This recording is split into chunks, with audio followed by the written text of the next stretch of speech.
Batteries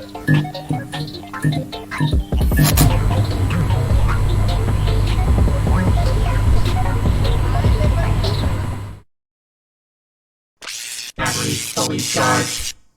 Launch ready for WWE Aftershock in 3, 2, 1.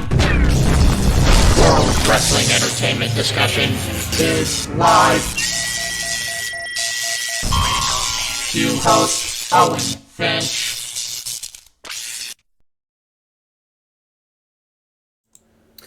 What's going on, everyone? Welcome to WWE Aftershock.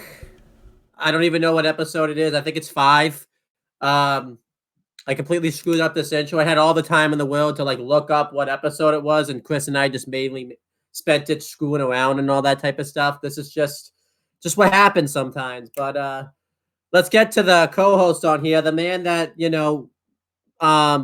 is struggling to pick his Women's Royal Rumble predictions right now, and just has all of the time in the world. He had all week to decide who he wanted to win, and he put it off to the last minute. Chris, I did. What's going on? I'm fucking fantastic. I just got outed as a last minute rusher right now. I mean, I don't even. Let me just look what episode this is real quick before I start. We actually start this. I'm pretty sure this is 5. I think it's 4. Let me make sure. Fuck. I don't want to come up with these. You're gonna have to. This is why we don't make it big, by the way, because I do shit like this. I should have done this before. Yeah. Just stupid. Very dumb. Very dumb human. Okay, so it says here, I really don't know what episode this is because they get titled the dates that they're out. So what does they say that it's episode 4? Because it says week 3 on the title, but you guys will figure it out when you read the title. Hopefully, most of the fans can read the titles and stuff, but if they can't, then we're screwed. But yeah, I think this is episode 4 because I always get it screwed up because I always forget when we did the State of the WWE dress. That wasn't part of the WWE Aftershock umbrella. No, that was a different one. Yeah, so that always screws me up. That's going to continue to screw me up too. But let's start by talking about the weekly WWE stuff. What a terrible start to the freaking show. Yeah, I'm still doing my picks. So yeah, I gotta go back and forth. You still got time. Let's talk about a couple of news things before we actually start this video, with the weekly show reviews before everything. WWE 2K23 was announced this week. I mean, I think it had been announced, but we've actually have information on it now that we'll talk about. And we know who the cover is going to be, and we know what the story mode and stuff is going to be. The cover was going to be John Felix Anthony Cena. They did a really creative, pretty funny little clip where because his whole catchphrase is "You can't see me," they did some cool technology stuff where they made him invisible, and I think he did stuff, but you couldn't see that it was John Cena. It was pretty funny. And yeah, the story mode, what's it called? The showcase mode is going to be the career of John Cena now. This looks like it's going to be a different one than normal because typically when they do the showcase mode, it shows all the highlights of everything that happened with the wrestlers, all their highs and stuff. It looks like it'd be playing this reverse where it's all the John Cena's lows. It's from the trailer. It's all the big losses he's had. And I don't think you even play as Cena from what I'm getting from the trailer. I think you play as the wrestler that faced Cena. They actually try to beat him. That's the way I took that part of the trailer anyways. But that's, I think, pretty cool. It is. There's you play as his opponents. Yeah. There's 3 versions of John Cena that are gonna be in Thugonomics. Obviously the one now, and the one that originally debuted in the shorts and all that type of stuff. And then the O2 scene. And you can get obviously if you pre-order the game, you get all the I believe there's a legendary pack, not a digital pack, but you know how they typically do that every year. You get the legendary pack, you get all this stuff. And I think the most expensive one, which is probably the one I'm gonna get, you can probably think of why you wasted all that money. I'm not. I got a plan for that. I'm gonna ask for it for my birthday. And whoever gets it for me is have to spend the money. See what I did right there? That's smart thinking right there. That's what I did last year, anyways. And you play as Bad Bunny's the character you get this year, which I don't necessarily hate Bad Bunny. I just think you should give they should give something more than Bad Bunny. It should be somebody else that you play as or something. I get why they did Bad Bunny though. Yeah. And I think the coolest thing that came out of the game is you can actually play war games this year. This is the first time you can play a War Games match probably since the WCW games. I know technically, I guess you got to play a War Games match in WWE 12, sort of with the Jacob Cass thing where it was WWE versus WCW. That really wasn't a War Games match. That was more of like a Hell in a Cell match. It wasn't even really like a War Game style. I forget how they did it, but I'm pretty sure like I'm pretty sure like after like an elimination, a new guy came in or something. It really wasn't War Games. They didn't even say it was War Games. They just said it was a 6-on-6 Hell in a Cell match, but it had like War Games rules and all that type of stuff. But I think that would be pretty cool to play like War Games. I'm seeing stuff that you could actually do stuff in like the middle of the ring. I'm actually kind of looking forward to see what War Games will be like because War Games was pretty successful at Survivor Series this year. That's why Survivor Series was pretty much a sellout this year.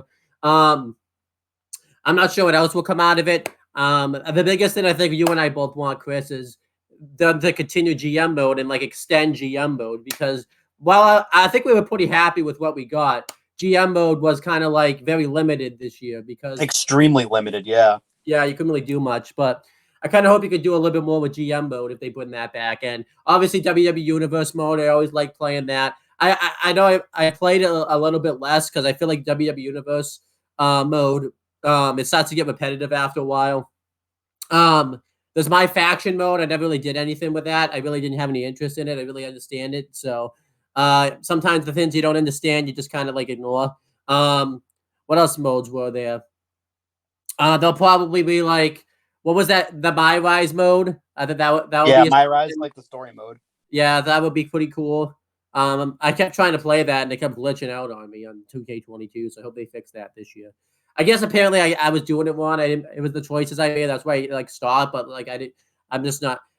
I tried it like 3 times and it just kept glitching out on me and stuff. Like it just stops. It doesn't continue. But I think it'll be pretty good. The thing that sucks about it is it doesn't seem like the game itself really updated. Like the graphics to me look the same anyways and stuff. I'm not much of. I mean, I try to play a game like. If you want someone to come on here and give you like an honest answer, you probably want like Michael X or like a Michael Nikos and all that, since they're really the gamers of like our groups and stuff. I'm just telling you, like, as a person who doesn't play games as much and stuff. But what do you think about the game and stuff? Because you play like every wrestling game pretty much. I think the only one you probably didn't play was probably like Battlegrounds. I think that's the only one you didn't play. Yeah. As an avid collector of the WWF/WWE games. 2K22 for me was a step in the absolute right direction after the clusterfuck of a game that was WWE 2K20, where it was extremely glitchy and you couldn't even have multiple created superstars in one match, or the fucking game would crash every single time. It sucked. It was the worst WWE game to date. It was horrifically bad. But yeah, 2K22 took major strides and improvements. The control scheme was weird to begin with, but eventually, after you start playing it for a little bit, it kind of got easier and easier to play. My Rise, it got repetitive. After a while, because you had to keep switching from heel to face to get like different stories, and it kind of got repetitive after a while and kind of boring. GMO, like you said, Owen, super fun. I wish they could have like branched out more. You could only really do singles and tag matches and stipulations. That was it. But it was super fun, though, and I had a lot of fun doing it. My faction thing, I didn't use it one time. I have not played it once. And I was playing today and yesterday for the first time since the summer, and I didn't touch it. And I'm not going to play it. I remember I beat you in GM mode, which makes it even better. So yeah. I remember there was that one time. Pal? Huh? Sure, pal. Yeah. But I remember there was one time I ran out of money. I had to release Kane, and I remember I couldn't even do like really a pay-per-view. I had to like do it in like the performance set. Not even the performance set. It was like some weird like indie event or something. Like I couldn't even afford to do a pay-per-view. Did you have the Red Flame on your team? I don't think so. That was you. You kept like signing the Red Flame. What was another one that you did? I think you booked like I remember this was before he retired for like 3 months. You signed Vince McMahon, and then I think we were like on the floor laughing. He like asked you for like a contract extension and all that type of stuff. I think he was WWE champion at one point. Yeah, he was. But anyhow, like I hope they keep stuff like that in there because that was pretty funny. Yeah, I think I had the Red Flame and Silence. I wonder who the GMs will be this year because obviously, like William Weagle. There's more. Yeah, like William Weagle won't be probably the GM because I don't know if that goes against his like non-compete. Then I think the biggest thing, by the way, we should talk about is from the games. I feel like we can't ignore. It's not the biggest thing, but it's like one of the biggest things. Is Cody Rhodes? He did his scanning for it this week. Well, I don't know if it was this week, but like the video came out for it this week. And this is going to be his first WWE game since, is it 14 or 15? Because I remember. I think it was 15. I think because he was Stardust in 15. Yeah. And I'm really excited to see Cody Rhodes back. Awesome. Yeah. I'm really excited. Fantastic. I'm really excited to see him in a game. I think had his injury not happened, maybe they still would have done the John 2K17. Yeah. Okay, 2K. Wow. So yeah. That just shows you how much I didn't really play anymore after that. But yeah, Cody Rhodes, this is gonna be his first game that he's been in really since because AEW's video game never. He did the screening for it and everything, and it never came out. So this is going to be the first game that's actually going to be like released. So this is the first time for Cody Rhodes since 2K15, but the last game Cody was in was 2K17. Okay, but yeah, I'm really excited to see it. I think had his injury not happened, maybe that would have been the showcase mode was like his comeback and stuff like that. But they have nothing to work with him his comeback really because he only had like. I mean, he had more matches than 3, but he only had like 3 big matches, and then his injury happened. So yeah, I have an update as far as Cody in games as well. Not only is he going to be in the WWE 2K game, he's also going to be in AEW's game when it releases. They did get the rights to actually keep him in that fucking game, so he'll actually be the only guy that be in both titles. Yeah, they already said they're not taking him out.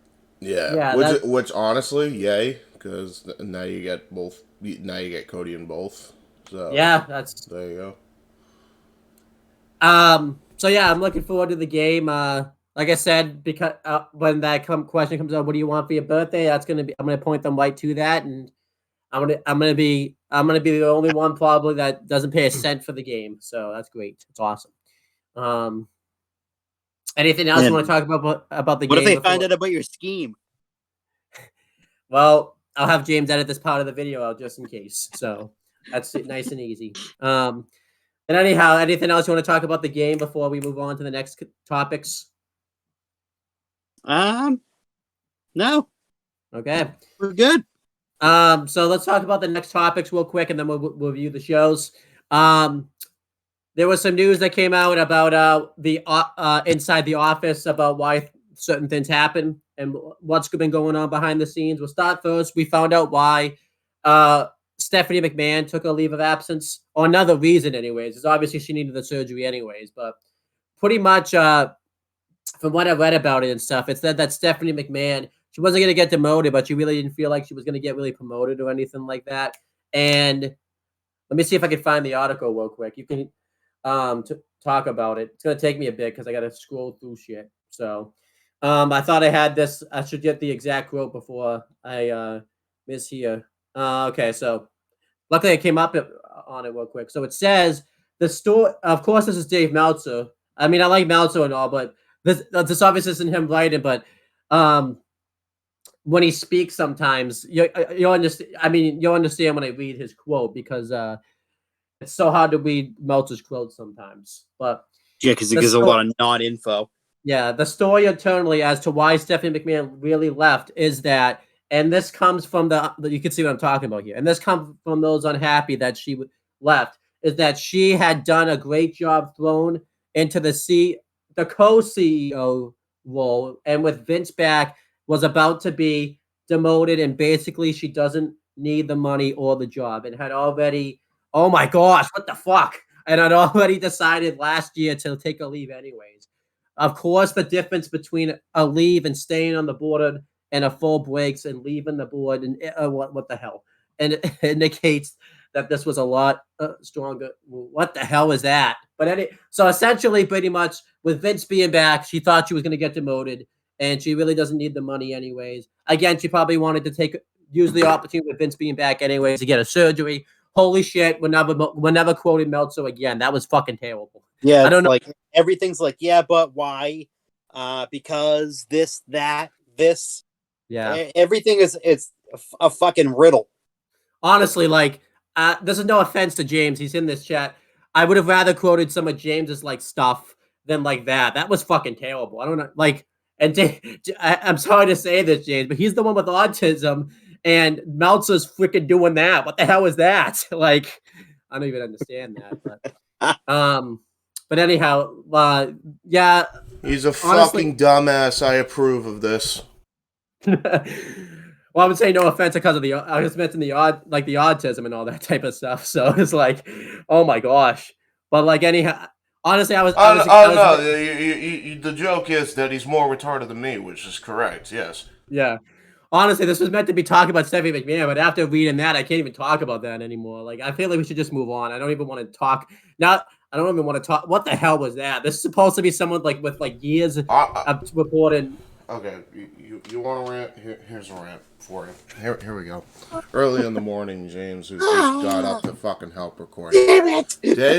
Dave Meltzer is the epitome of absolute fucking chatting shit. That's all Dave has done for like the last fucking 20 years. And it's being exposed now, way more so now than it ever has been in the history of this fucking industry. And I have been saying for a while now, and it's been showing even more so, that this dude is nothing but a detriment to this fucking industry. And if Bischoff sounds like he's more the fucking voice of reason, then you know something's fucked up. Because this guy is now going around saying, oh, no, Vince is back, everybody panic, you know, fucking fear-mongering bullshit, to fucking hit pieces on Punk, regardless of how you fucking feel about him. Where's the fucking unbiasedness, Dave? You know, like, shit like that, and then we're supposed to take this dude seriously, and then he sounds like he sounds like this? Who the fuck quotes him, is my question. Who the fuck makes a quote like that and then releases it on the internet and then expects, oh yeah, everybody's gonna have a great time? Yeah. I mean, the only reason I quoted him is because I had to get the freaking thing about what was going on with Stephanie. No, I know that's the real. I'm saying who the fuck jots down whatever the hell he's rambling on about. I know. I would have been better. The epitome of saying a whole lot without saying anything.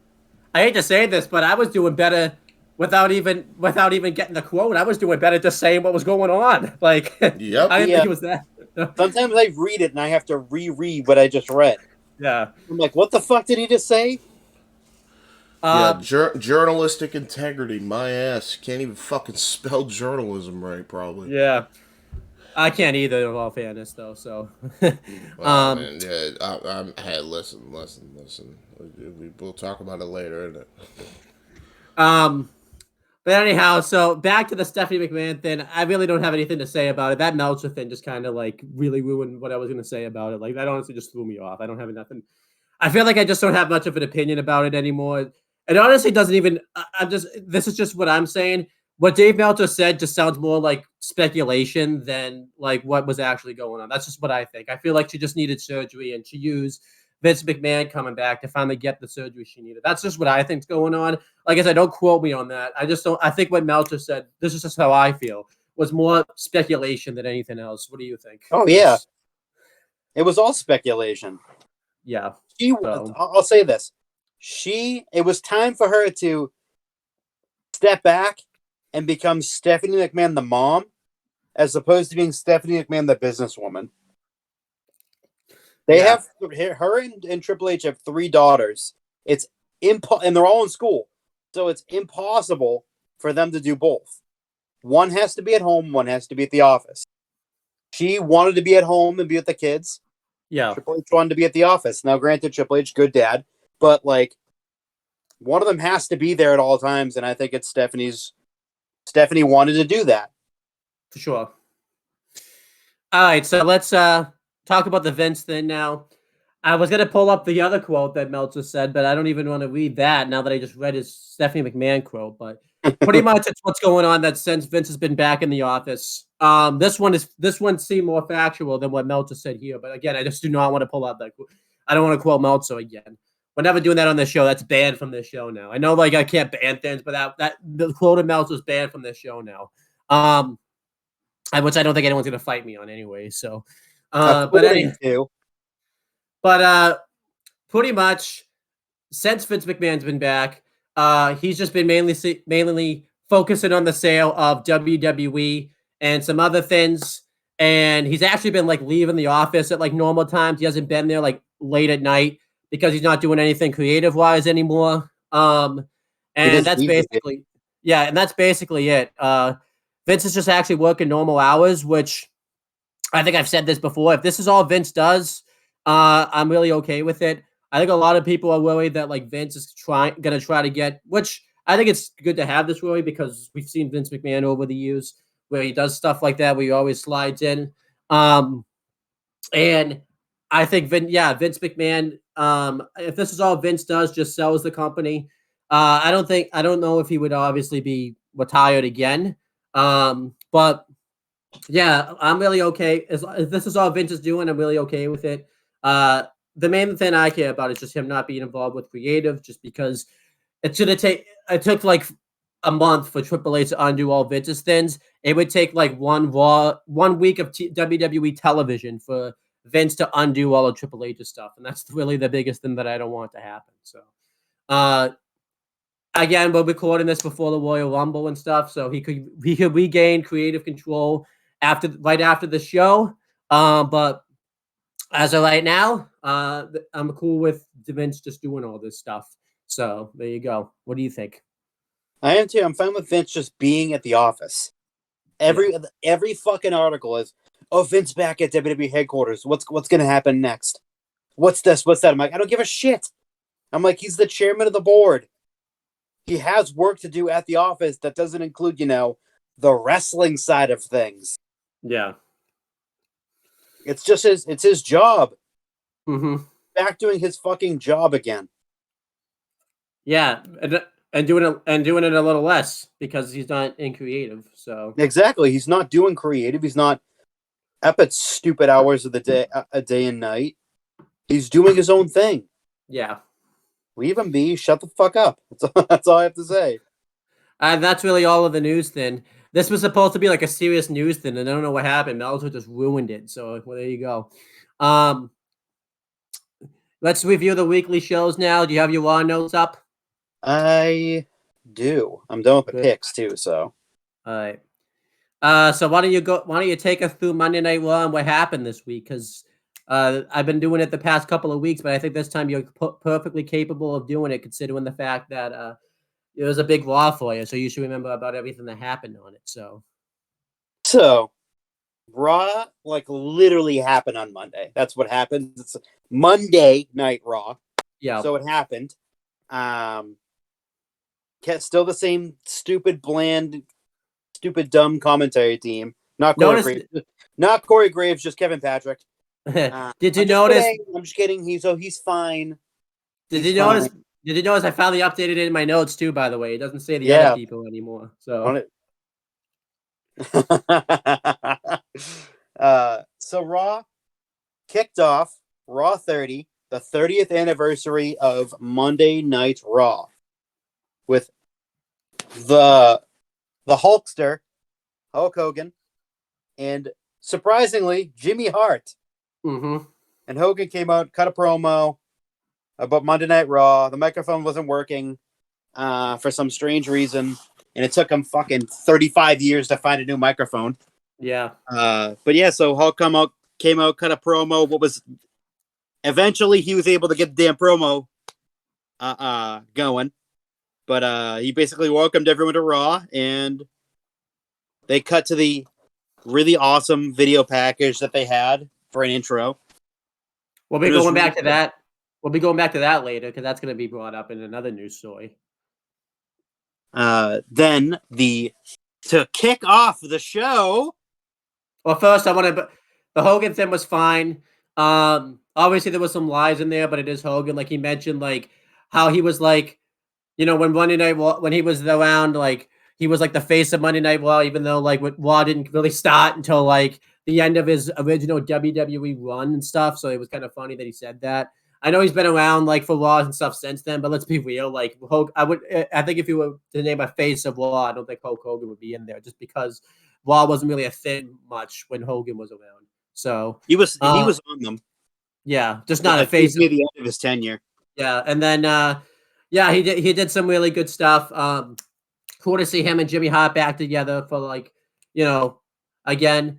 There was a thing on backstage because they did like a backstage behind the scenes where he made a joke about like how he feels like he could go one more time with Ric Flair right in front of him. I hope that's a joke. I say that because I think Ric Flair made that joke once that he thinks he can go one more time, and look what happened last summer. So that's why I say to be very careful sometimes because the next Jim Crockett show, we could see Hulk Hogan versus Ric Flair in the main event. And if you thought that Ric Flair's last match was bad, oh my gosh, we could see that. Honestly, I think someone would die in that match if it's just Hulk Hogan versus Ric Flair. So if Saudi buys WWE, that might be the main event of one of their next Saudi shows. So I'm just saying. But anyhow, talk about the actual opening Raw, this beautiful segment right here. So this beautiful segment happened. It was the trial of Sami Zayn. So they all come to the ring, and Roman's got his lay on, which is a Samoan necklace to represent the high chief or tribal chief or whatever their saying is, but it's very prestigious in Samoan and Polynesian culture. And the Usos and I think it was Solo too, but I'm not quite sure, all had them on too. Mm-hmm. And but Sami didn't. Sami didn't have one, which was interesting. And he was very timid. He was very nervous. He was staying back, standoffish, as they were going to the ring. And they all lined up they were all sitting down at the table, and Solo, as the enforcer, was standing up, along with Paul Heyman. And Paul had evidence that Sami Zayn was treasonous. And he pointed to a few things that Sami ran away from a bunch of fights and whatnot, and he basically called for his head. And I forget the exact words that he said, but he basically wanted him kicked out of the bloodline. Yep. He wanted his head on a silver platter to Roman Reigns. So Roman, seeing that first photo, just pissed, and rightfully so, because he thinks he's a snake. Roman gets infuriated, cuts a really heartfelt, vicious promo on Sami. It says, "Solo, get him." Well, first, actually, he gives Sami a chance to defend himself, and Sami's feels blindsided about what Paul Heyman did, and he doesn't have a defense, and this is what causes Roman to go off on him, that he won't defend himself, pretty much. So, then continue. So after he sat back down again, pushed his chair all the way back to the ropes, so he was not even anywhere near the bloodline, and Roman goes, "Solo, get him." He goes to hit him with the spike. Jey Uso. They had their little bit of tiff. Jey didn't trust him. He now is his dog, his Uzi. He stopped his younger brother from hitting him with the Samoan spike. And he said that even though Sami didn't have a defense, I have one for him. So he then had a defense of Sami, and it was just Sami just saving them the whole time from everything. Sami saving Roman, Sami saving Jimmy and Jay and Solo. And he cut a really heartfelt, passionate speech promo defending Sami to the point where they were both very emotional. and Roman found him not guilty, and he said, "This is your last test to prove that you are bloodline. On Saturday at the Royal Rumble will be your last test." Mm-hmm. So, and then that concluded with Jay handing Sammy the leg over his head onto his shoulders. Yeah, just a friggin' plus. Don't forget one thing, because it ties into SmackDown this week. Roman told Sammy too to go home until Saturday too, not to show up anymore. And I wouldn't have corrected you, but I wouldn't have corrected you otherwise. But because it ties into SmackDown this week, I kind of have to make that. But this segment right here was freaking awesome. Like, this was S rank segment right here. Like,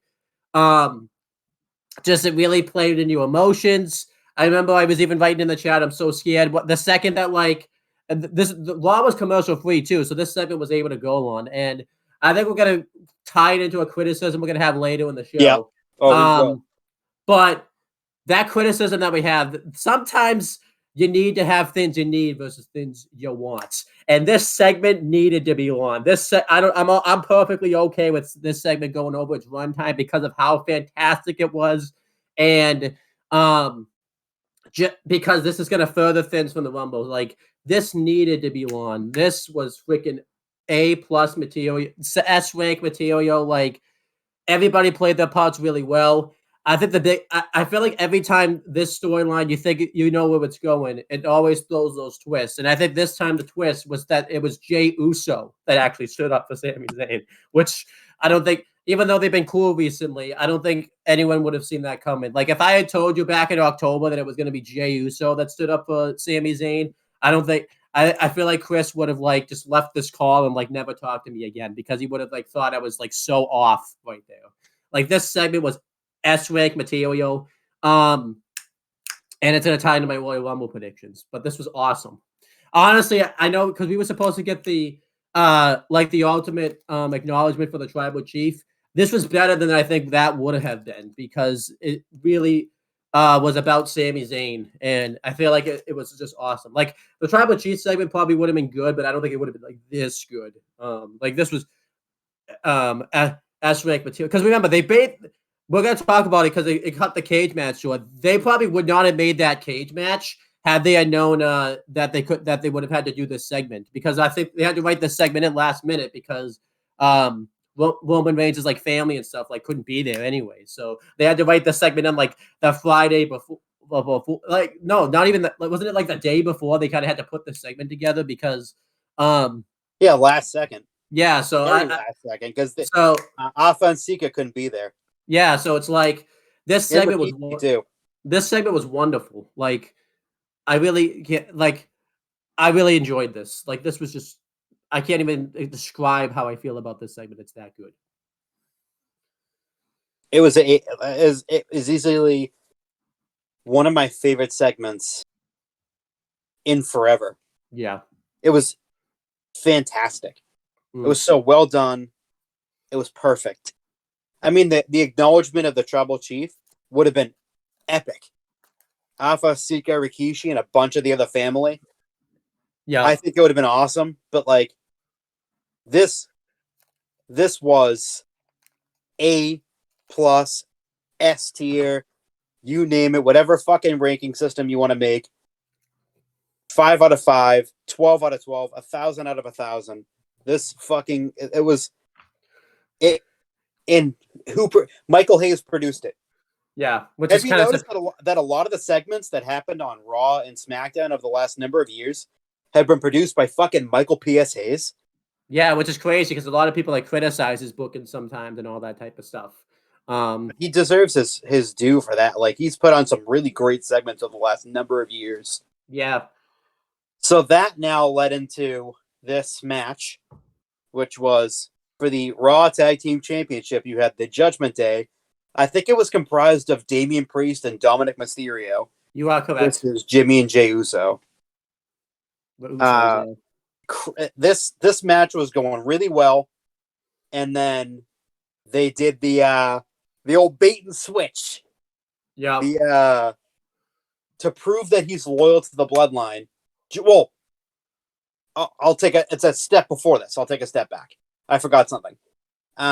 Jimmy did a move over, did like a move to the outside, immediately threw up the X symbol. Mm-hmm. It wasn't real, obviously, but it added more drama to the match. And Adam, they're checking out Jimmy's knee. He's selling it like $1 million. They walk into the back, the three of them, plus a couple doctors and trainers and whatnot, and referees. Adam Pearce comes out and says that because Jimmy cannot continue, this match is going to be a forfeit.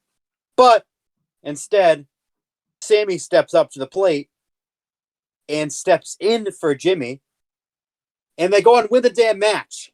The rest of this match was fucking awesome.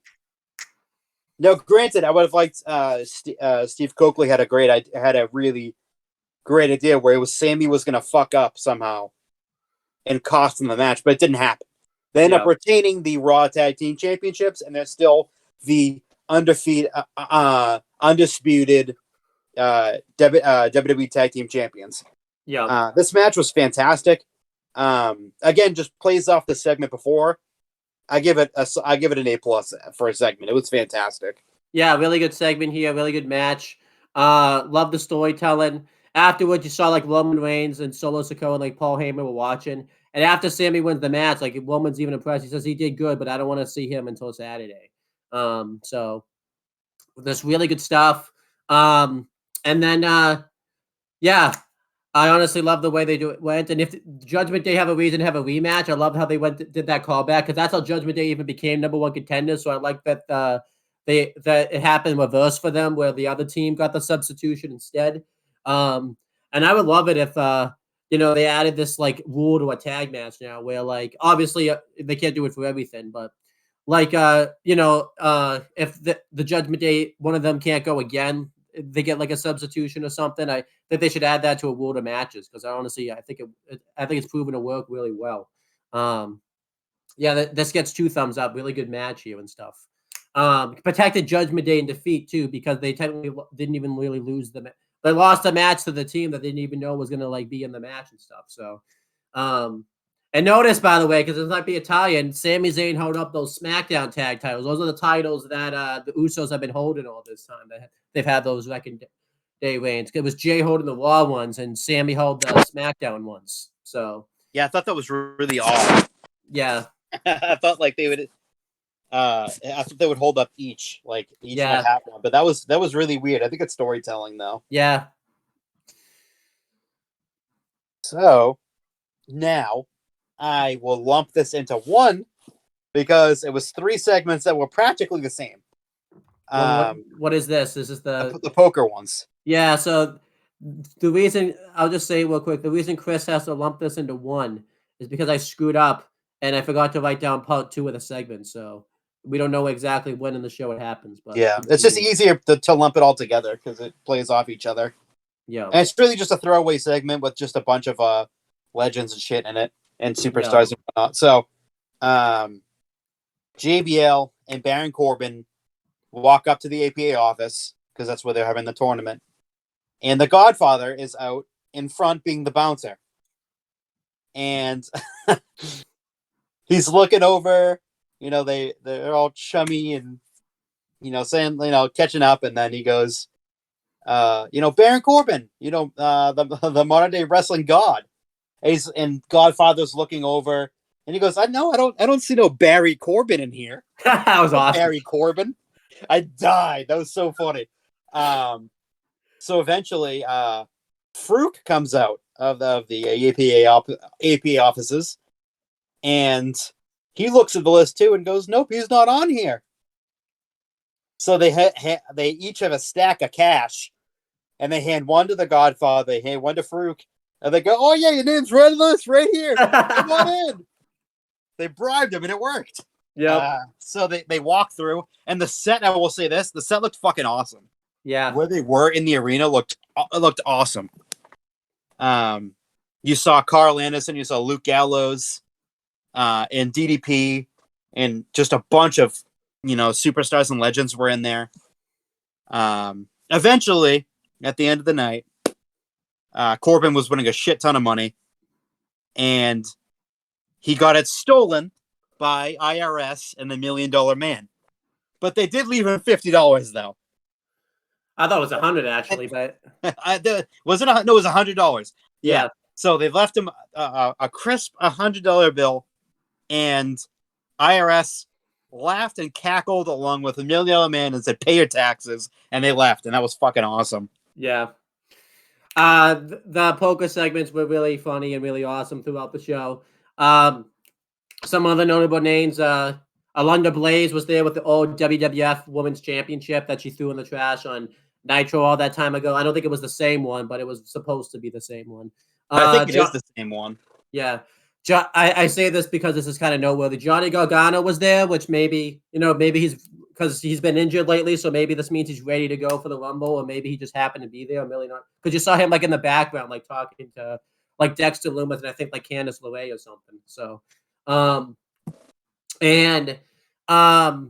yeah, this was just like a really good segment. DDP, it was cool because this was his first WWE appearance, I think, since pre-AEW and all that type of stuff. In ages. I think it was like 2020 to 2019, like right before AEW started. I think this is that Cody, and now that Cody's back, they're more willing to do stuff with him. Because if you notice, like, I think we're gonna see a lot of names we haven't seen in a while show up again because Cody's back with the company now and stuff. Including a certain brother. Yeah, maybe. So that was cool. Just really like this segment. I am going to say this real quick. We need to start doing something with Gallows and Anderson because I'm not saying that it's worrisome, but I did talk about a few weeks ago how I wasn't worried about them now that AJ is gone. They haven't been doing much since AJ Styles has been gone, and I think we need to get them like a tag title match or something to kind of lessen those worries. Yeah, because they were in the tag team gauntlet turmoil match. Yeah, so I think we need to. They need to do something. I think they're just waiting for AJ to come back for them to be in a significant storyline. But until then, like throwaway match here and there, like something like give him a couple, stack some wins. Yeah, but like on Raw, not main event. Sit there and do nothing. Yeah, so I think they've been kind of struggling a little bit. One, because AJ's been gone, but also because Wrestle Kingdom had just happened and stuff. So Carl Anderson, I think there was a Raw Carl Anderson couldn't be there for. So, it was the one before Wrestle Kingdom.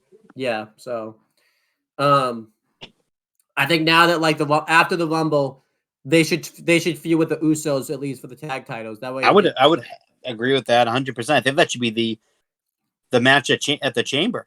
Yeah, that would be an interest. Obviously, the Mania match is going to be Kevin and Sami versus the Usos. But I honestly think they go in that direction. It just makes so much sense. You could do, like we've talked about, fancy book this shit. You could do Roman versus Sami, or you could do the Usos versus Kevin and Sami. Yeah. But even if you don't do that, like if you want to go the Sami Roman route, you could have the fucking Gallows and Anderson. Yeah. From the Chamber to WrestleMania, have a feud with the Usos. Yeah. But this segment really pushed this fucking show over the top for me. You had LA Knight coming out, cutting a promo on the superstars in the back, on the Bray Wyatt. No, it was on Bray Wyatt at first. And then he's talking shit about the legends.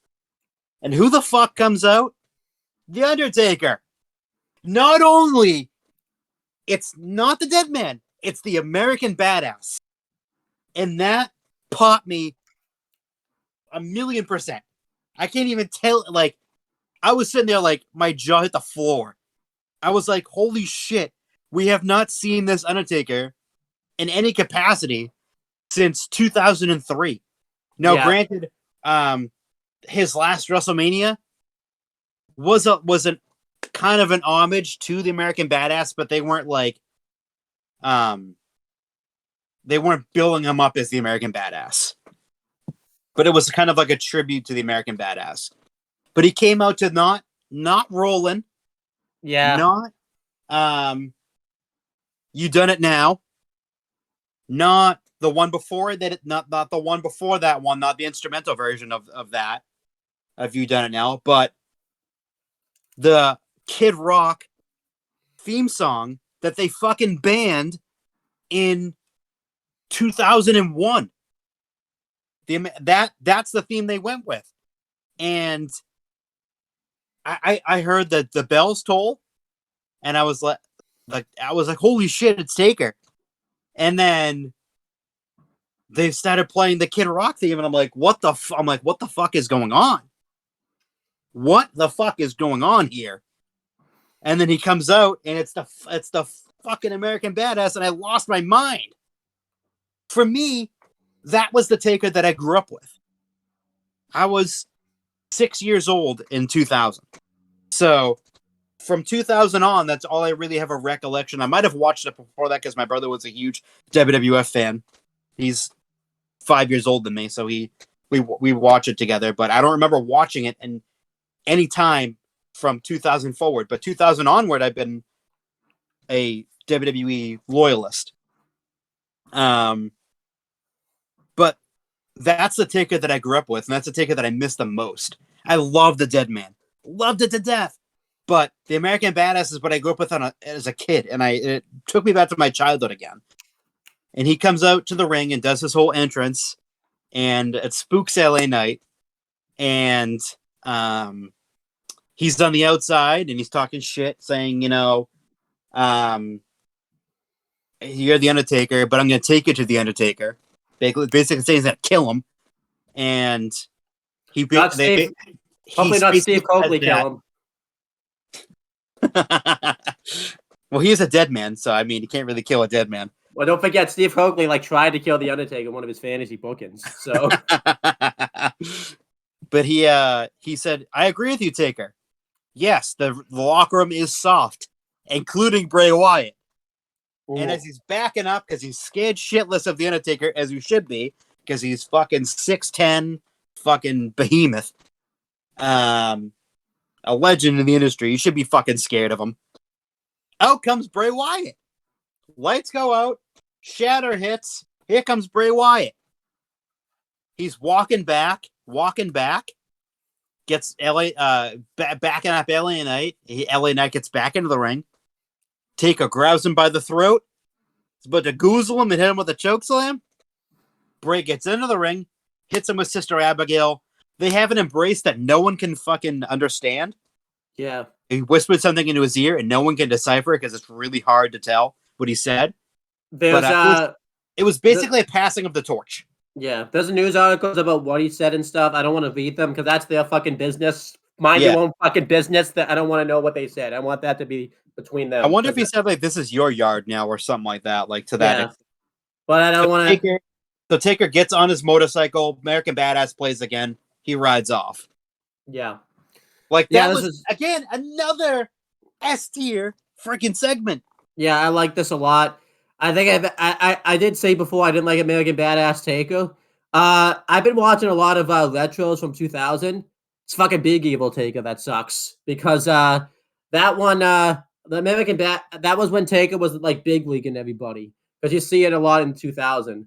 This is I actually can put up with American Badass Taker. So Big Evil Taker is the one that sucked. So anyhow, yeah, really good stuff. We're gonna talk about it later why this Raw worked so well, but it was they did a nostalgia pop, but it also furthered a storyline, which was great. So loved it.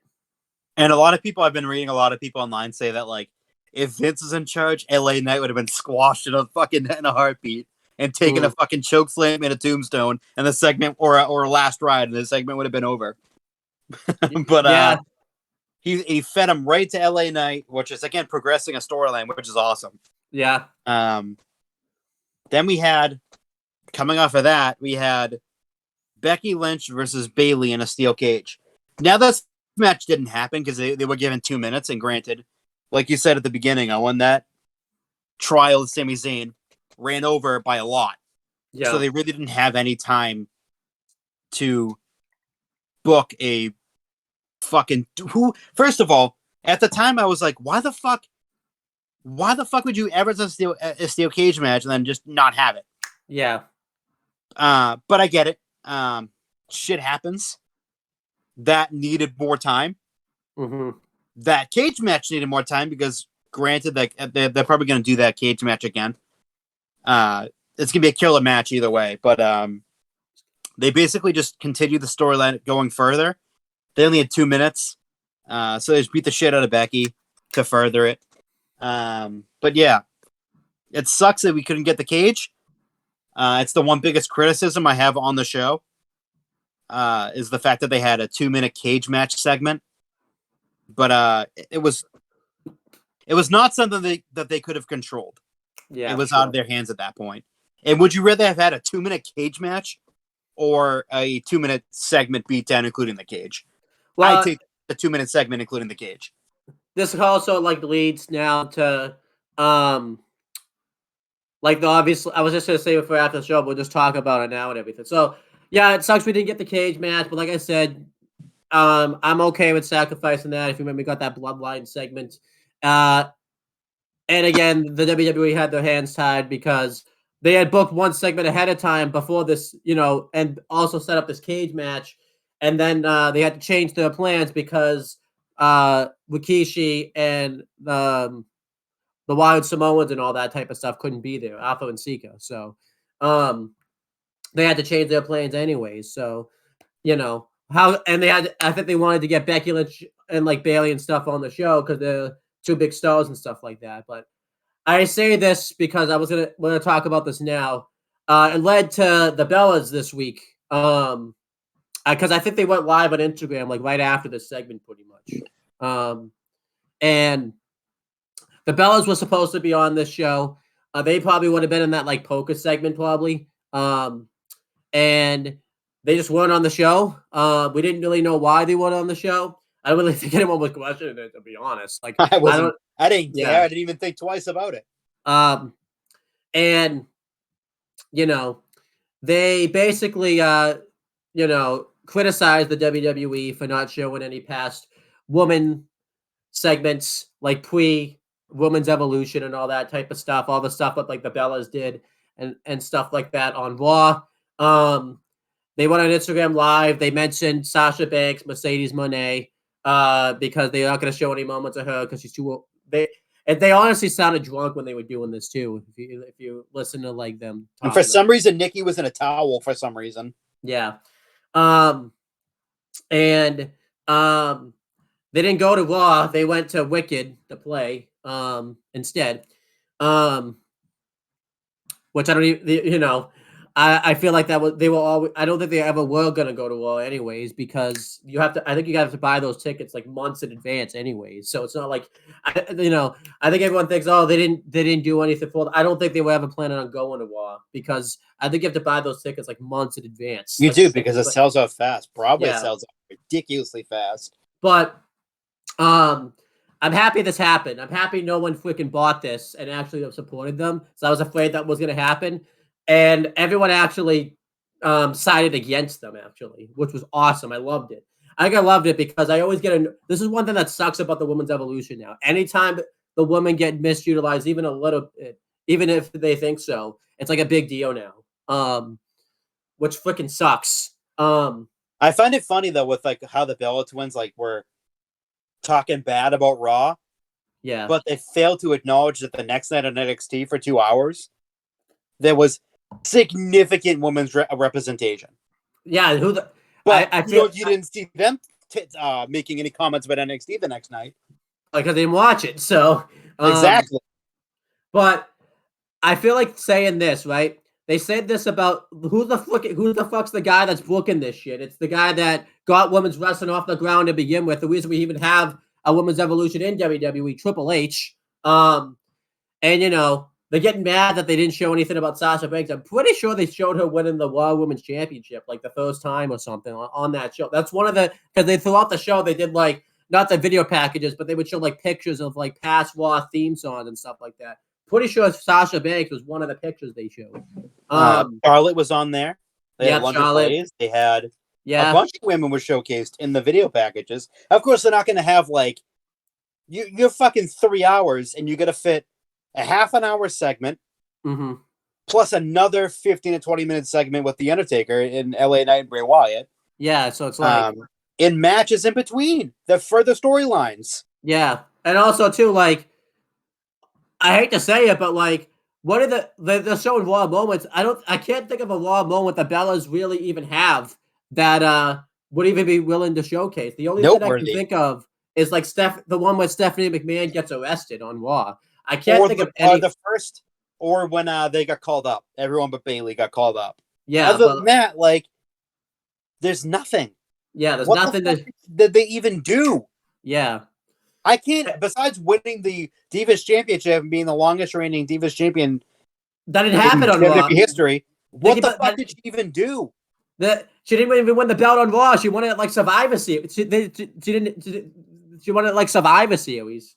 And Brie, too. Like, what the fuck did she even do? What did they do? Yeah. What the fuck did they even do? I think also too. Meanwhile, they didn't talk about this. WWE's advertising Nikki Bella's crappy reality show that they advertised it 3 times on the show. They meant, and it's not just USA. Like, I'm pretty sure that Kevin Patrick and like Corey Graves legit said, "Watch this show," like 3 times on it. And another thing, all those shows that like are on USA Network that Nikki Bella's on, like the Bellmageddon show and the Nikki. Well, I guess that's not on Raw, but but all the shows that like they're getting is because of their WWE exposure, anyways. So I just really don't understand this. Yeah, it's just really terrible. I'm really glad no one jumped the bandwagon and like agreed with the Bellas. The one thing, there was one person that did. She went on that same interview show. I think Brie did. That like Mandy Rose went on. I'm really starting to hate that freaking show now because it's really putting the wrestling business like in a bad light now. Because you know what it is? They very quickly, immediately afterwards, go on a talk show. Mm-hmm. That's what they do. They want the Bella Twins. They want to be in the fucking on E! News and People and all the the WWE hates women. That's exactly what they want to see on their fucking headlines. Meanwhile, if they had just waited till fucking Saturday, they'll get a fucking match with 30 women in it. I know. It's so bad. Like, honestly, the Raw Women's Championship is being defended on the fucking show. Yeah. Yeah, it's just really bad. It just and if you wonder why Paige didn't get zoned, it's because I think she's been talking bad about the WWE as of late. So it's like, Oh, they said, what about Rhea? What about Rhea? I'm like, look at the company she's in. Yeah. They're not going to show someone who's not in the fucking company anymore, unless if they're a free agent. I got one for you. Here's one. Hey, Nikki. If they really didn't care about the women's revolution, why was both women's championships showcased with the women holding the belts on the fucking show? Continue. Yeah. But no women were showcased, though. Yep. Yeah, just continue those.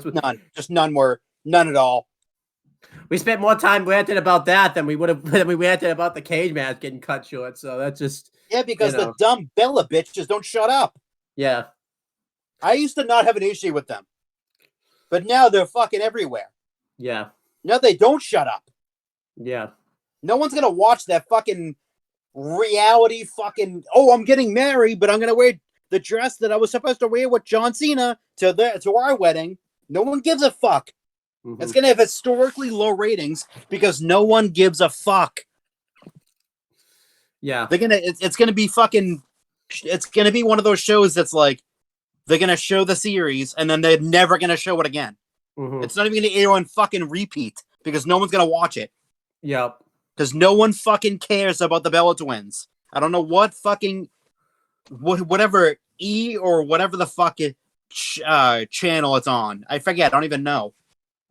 Because I'm not watching it. I don't give a fuck about it. So They want to talk shit? Watch. No one's going to watch that shitty fucking, I'm getting married. No one cares. I'd rather watch Ms. and Mrs. than watch that shit. Ms. and Mrs. was actually good, though, so it's like... Ms. and Mrs. is actually funny, and actually you should watch it. Yeah. Not the shitty Nikki Bella, I'm getting married fucking TV series that's never going to get replayed again ever again. But anyways, all my anger aside, I feel like their fucking implants will leak into her brain. But other than that, so DX had a little shindig, but this made me laugh uncontrollably. So they couldn't get Billy Gunn, which is understandable. They don't even want to talk to that other company. That's fine. But instead, who's the next best bald person there? Fucking Kurt Angle. It was so fucking funny.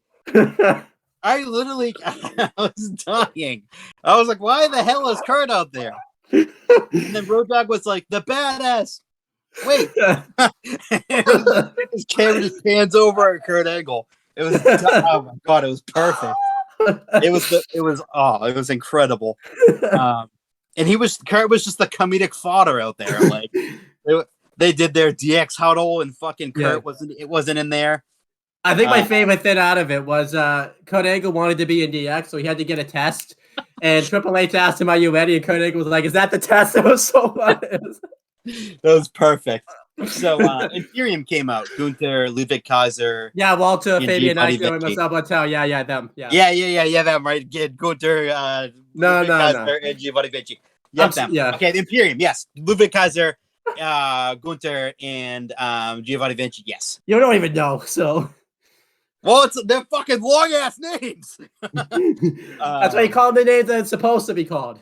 Which they are now. Ludwig Kaiser, I almost called them that. Ludwig Kaiser. Almost. Gunther, and Giovanni Vinci.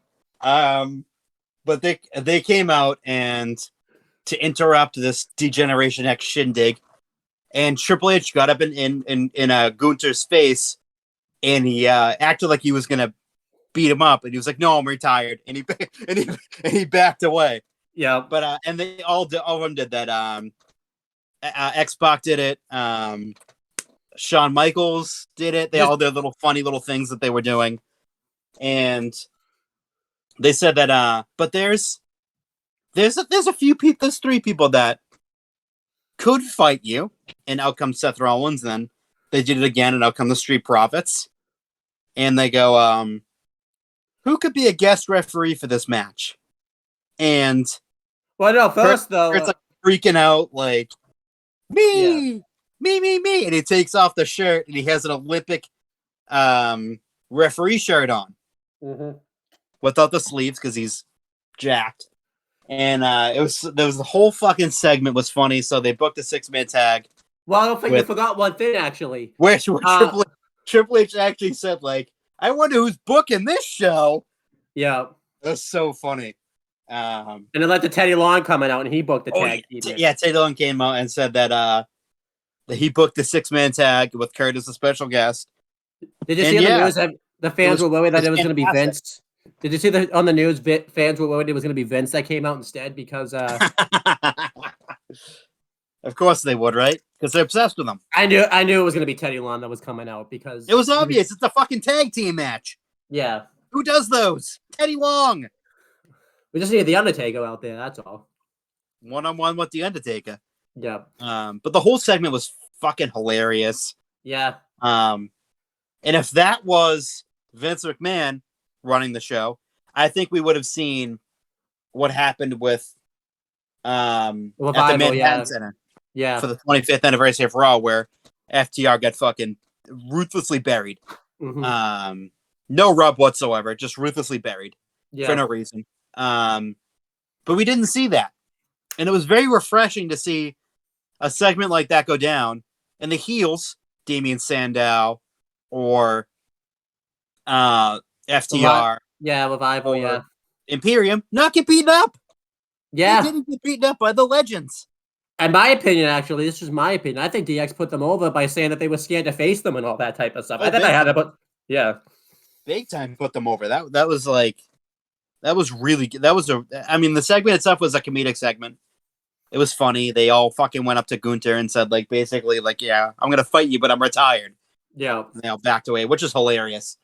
But yeah, the 6-man tag match was pretty good. It was. You know, it's pretty obvious that the babyfaces were gonna go over, but the match itself didn't suck. It was actually pretty good.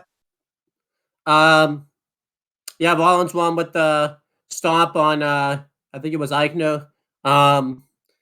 No one looked weak. I thought the match really stole the show.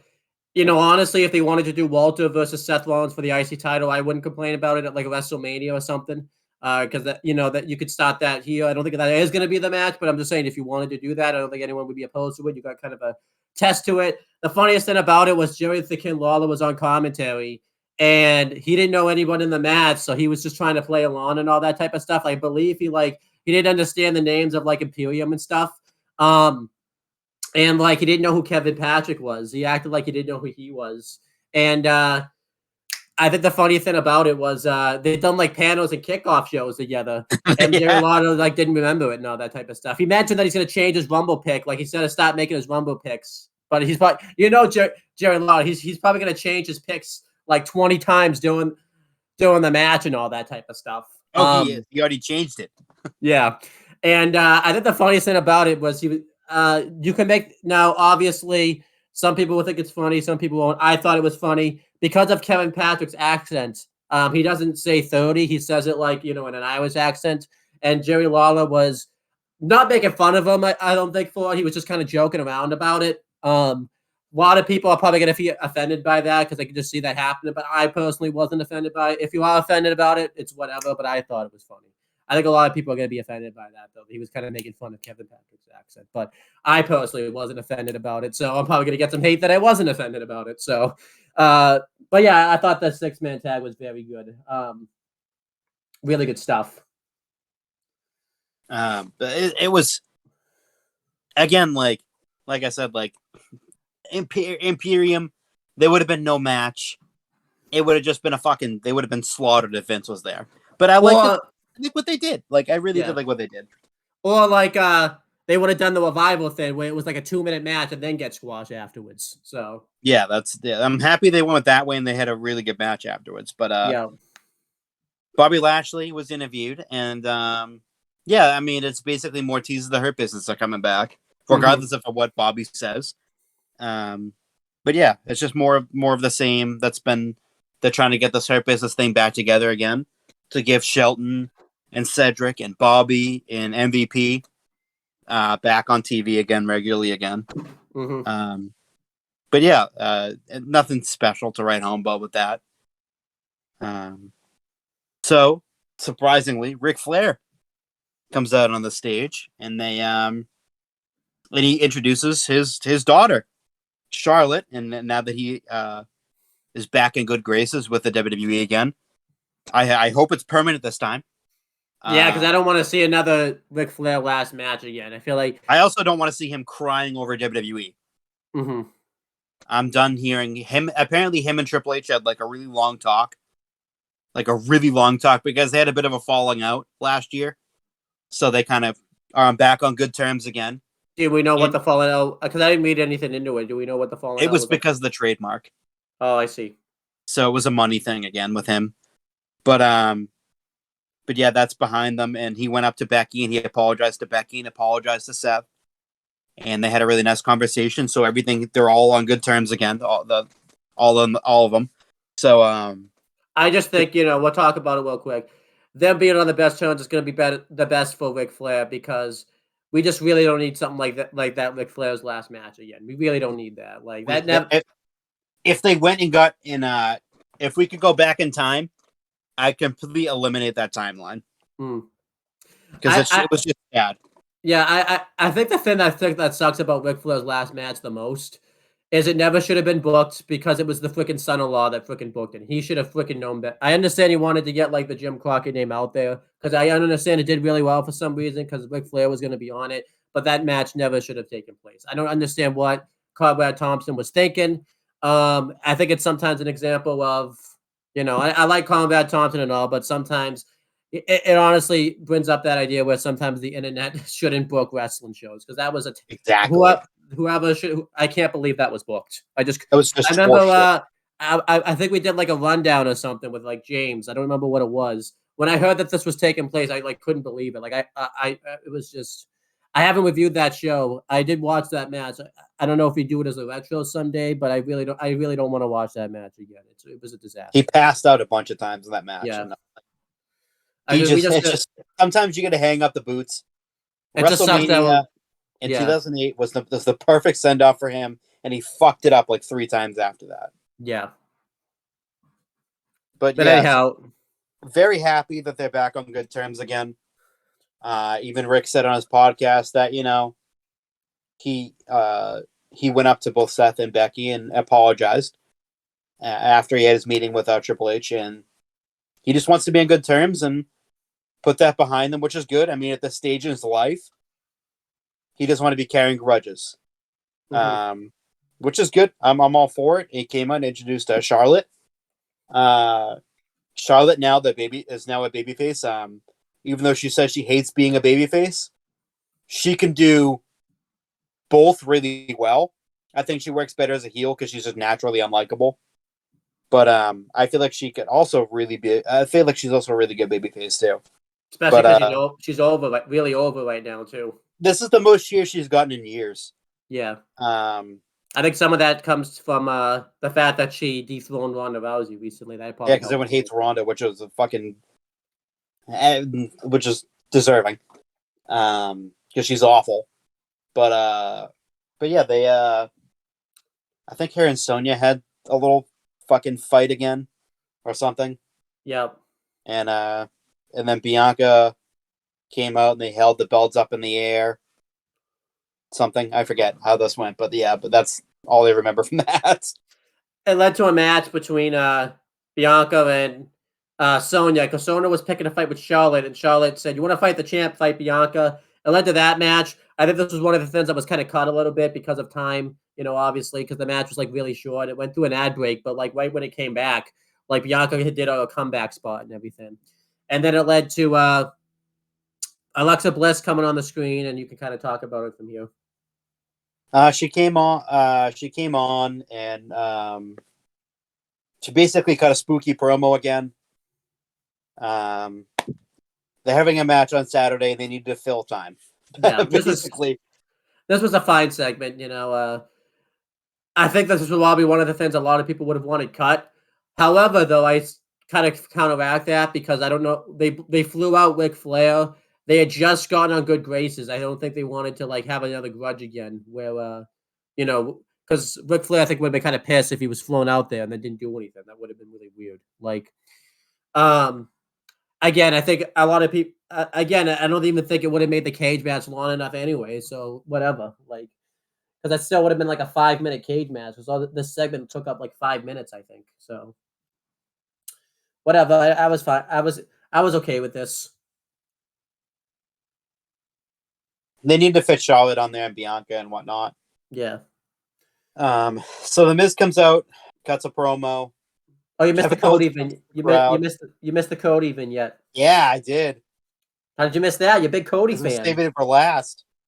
Oh, well, you got to talk about it now. It's the order of the show, man. But Cody had his vignette, and it just made me miss him even more. In like 8 hours, I don't have to miss him anymore because he's going to be on the show at fucking that starts at like 8:00. Oh, today actually, Royal Rumble Day, we're doing this. Very exciting. Yeah. This year more than ever is like who the fuck could appear? We'll get to it when we do our picks in a little bit. But Cody is basically the Triple H promo again. Yeah, pretty much.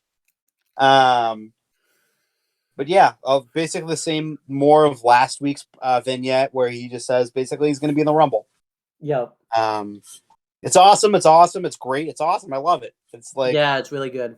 I've had enough. I've had enough of seeing him in a vignette. I want to see him in that damn goddamn ring. I think this was kind of a mixture too of all the vignettes they did kind of in the past few weeks. They kind of, it was kind of like an outtakes of it sort of type of thing. So,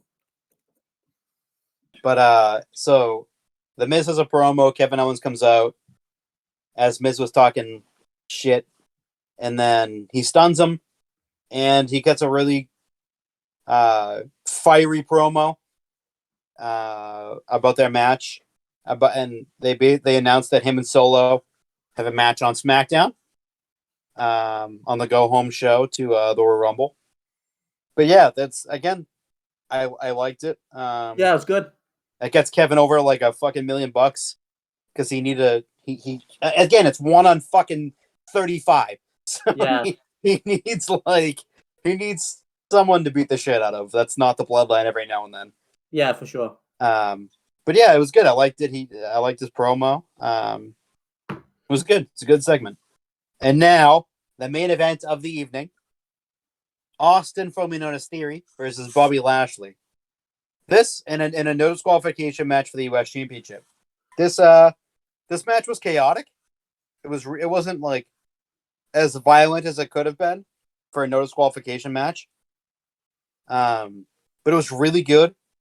And we had the shocking return of the Beast Incarnate, the next big thing, Brock Lesnar. I called this was going to happen too.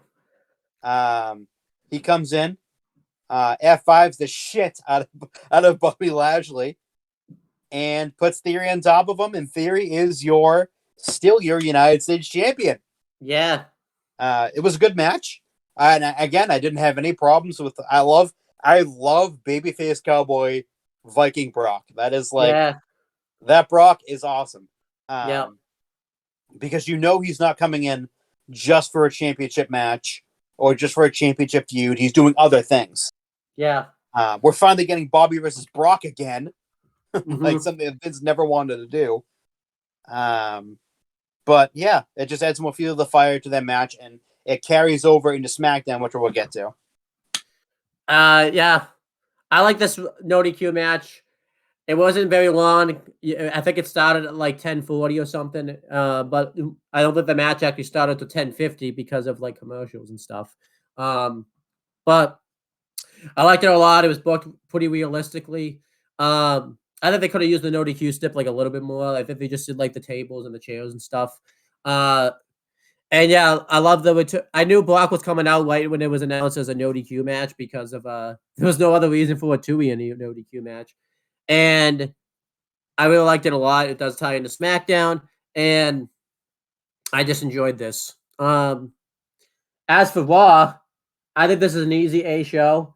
I think the only thing that makes it not A+ is obviously the cage match, like going short. But honestly, this was a fantastic show, and we'll just talk about it. We've been talking about it.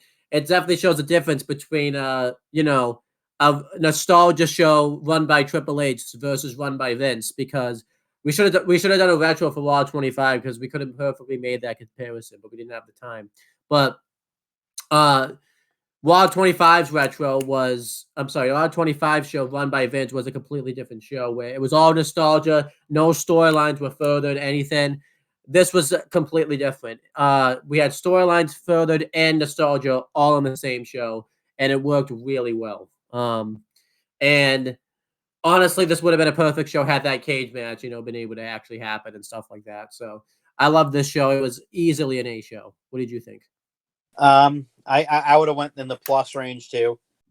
If they had just a tiny bit more like women representation on the show. Like, I get why they're pissed off. Not the Bellas. Their opinion means nothing. Because they're just talking heads. But the cage match, I get why it went too.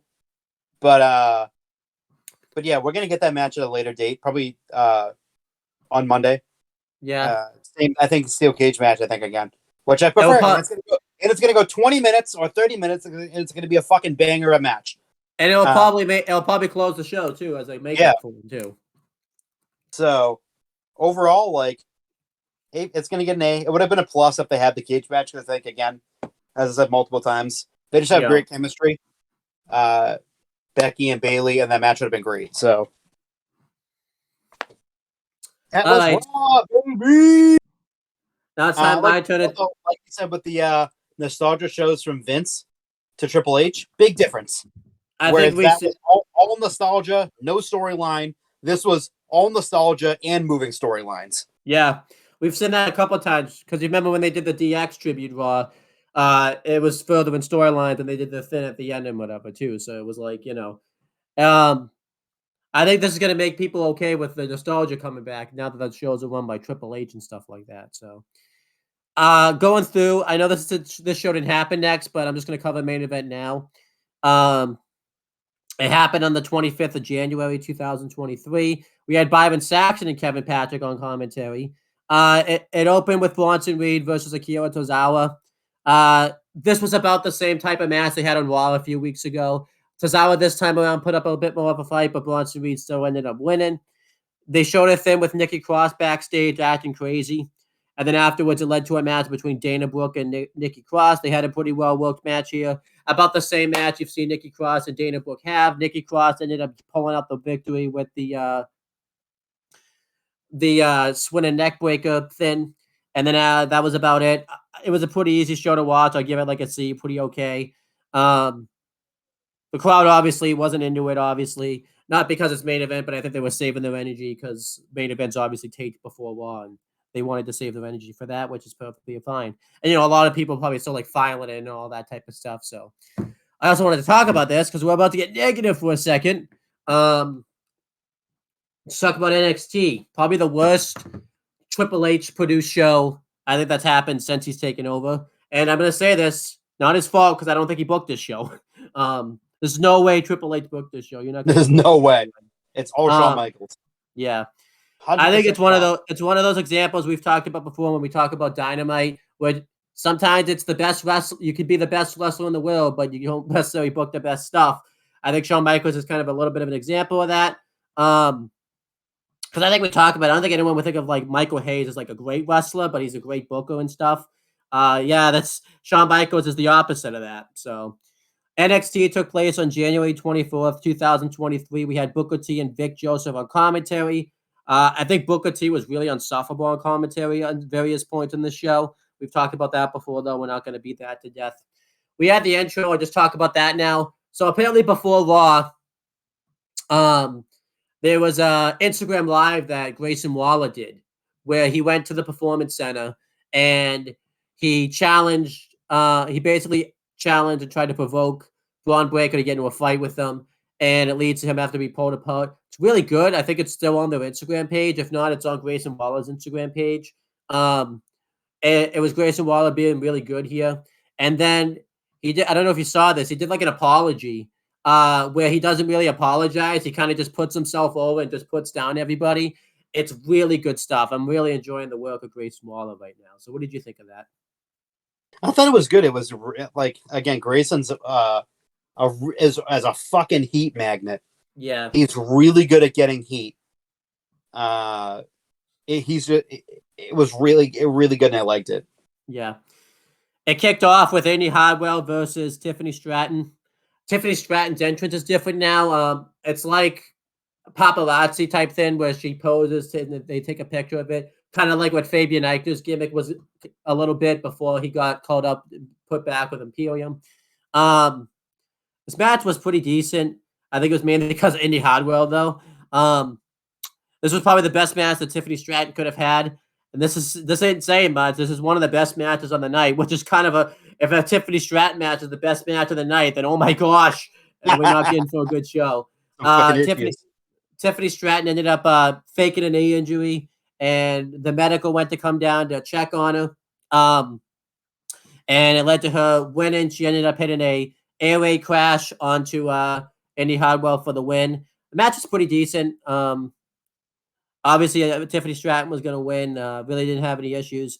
The worst part about it was Booker T's commentary for this match was awful. He was just hyping up Tiffany Stratton, and he tried to make a freaking comparison of like Tiffany Stratton to like I think Randy Savage or something. It's like you should not be if you make.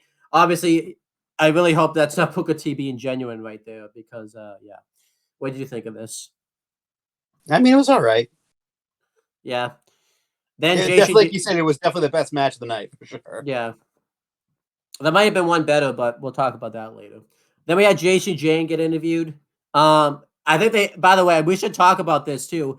This match didn't get the split screen ad. I think only one match on this show did. And I think that kind of shows you the faith that the NXT team have for Tiffany Stratton to go on, because this didn't get, I think it went to commercial. It didn't get the picture-in-picture screen thing, because usually they do 2 matches on NXT. So Jacy Jayne gets interviewed. She basically I'm not gonna go through what she says word for word because it means nothing by the end of the show. She basically shoots on Gigi Dolan and just exposes her and basically says that she's gonna take the title and all that type of stuff. I assume you just want to save what you're gonna say for what happens later in the show, because this backstage interview kind of comes to nothing by the end of the show. So it was obvious. Yeah, like it was way too predictable. Diamond Mine have a training session. This was pretty decent. They have a training session with Drew Gulak, Hank Walker, and 2 of his students. I think one of them, I forget what one of their names was, but they're training, and then him and Drew Gulak and what's his name? One of the Creed brothers, the one that wrestles singles all the time, the one that just wrestled Jinder Mahal. Brutus, I think. No, Julius Creed. Julius, yeah. They have a lockup, and Julius Creed wins the lockup, and Drew Gulak gets frustrated about this, and it leads to a match later. I thought this was pretty decent. What do you think of this? Yeah, I mean, I like the Creed brothers a lot. I thought it was good. Yeah. Then we have Thea Hale's ceremony. I don't even know if this was just like, I guess it was just an award ceremony. I thought at first it was like a graduation ceremony because she comes out like in a gown and stuff, but they talk about her accomplishment of getting her first big win in NXT, and it gets interrupted by Jordan Devlin. And he just thinks this is a mockery of the business, and really puts down Chase U and all that type of stuff. And he actually makes mention of what Duke Hudson's true intentions are, and it leads to a match between Andre Chase and Jordan Devlin, because Chase was in his wrestling gear underneath, which is just his normal clothes. That's really what it was. They have a pretty good match. During the match, Duke Hudson just leaves and walks backstage. We find out more about this later, and it leads to Jordan Devlin hitting the Devlin side for the win. I thought they had a pretty good match here. Really no issues with this. Thea Hale was kind of annoying though, I thought, but that's kind of what it was. What do you think of this? It's a match that happened on the show. Yeah, it's clearly obvious now what's going to happen. Yeah, unfortunately, we don't want it to happen. Kiana James is backstage, and she's acting like her heel self, being very rude to her assistant and stuff like that. And then Fallon Henley and Brooks and Jensen come up, and basically they just go over. They're just gonna win it when they go out as a tag, go out there and team up. It leads to their tag match. I was thinking they're gonna face an enhancement team, and they win. No, was I mistaken? They face Ivy Nile and Tatum Paxley. This match was bad, and I don't think this was a storyline. Fallon Henley and Kiana James legit did not work as a team. They could not do any double team moves together. And this wasn't kayfabe, I don't think. They legitimately were not on the same page. It was terrible. And the worst part about it is they freaking win. I even predicted this was going to happen, but I thought they faced like an enhancement team that we'd never seen before. And not only did they freaking win the match, they pinned Ivy Nile to do it. This was terrible. The match was bad. Fallon Henley and Kiana James legit do not work as a team. And it's just awful. I hated this so much. So what did you think of the backstage segment and the tag match? I thought the tag match sucked. Yeah. I knew right away it was going to suck when they were doing the goofy, I'm getting in the ring, you're getting out of the ring thing on the same side. I was like, I already hate this tag team. Yeah. I was like, I already cannot take them seriously. I already hate them. Well, I think it's especially worse because when they actually had to work together as a team, they did not click at all. Like, it was really bad. No, it was just awful. It was Yeah. awful, awful, awful. Then next, the New Day are backstage. They're singing Randy Orton's old theme song, which I thought was hilarious, and they're freaking ragging on Randy Orton. I don't even know what they were talking about, but they were just making fun of him pretty much. And Blake and Enofe, not Blake. No, but yeah, Malik Blade. It's Blade and Enofe, not Blake. That's a different guy. They come in and they want an NXT Tag Team title match, and then afterwards, Schism come in. I almost called them Sons of Anarchy by mistake. That's a really big mistake.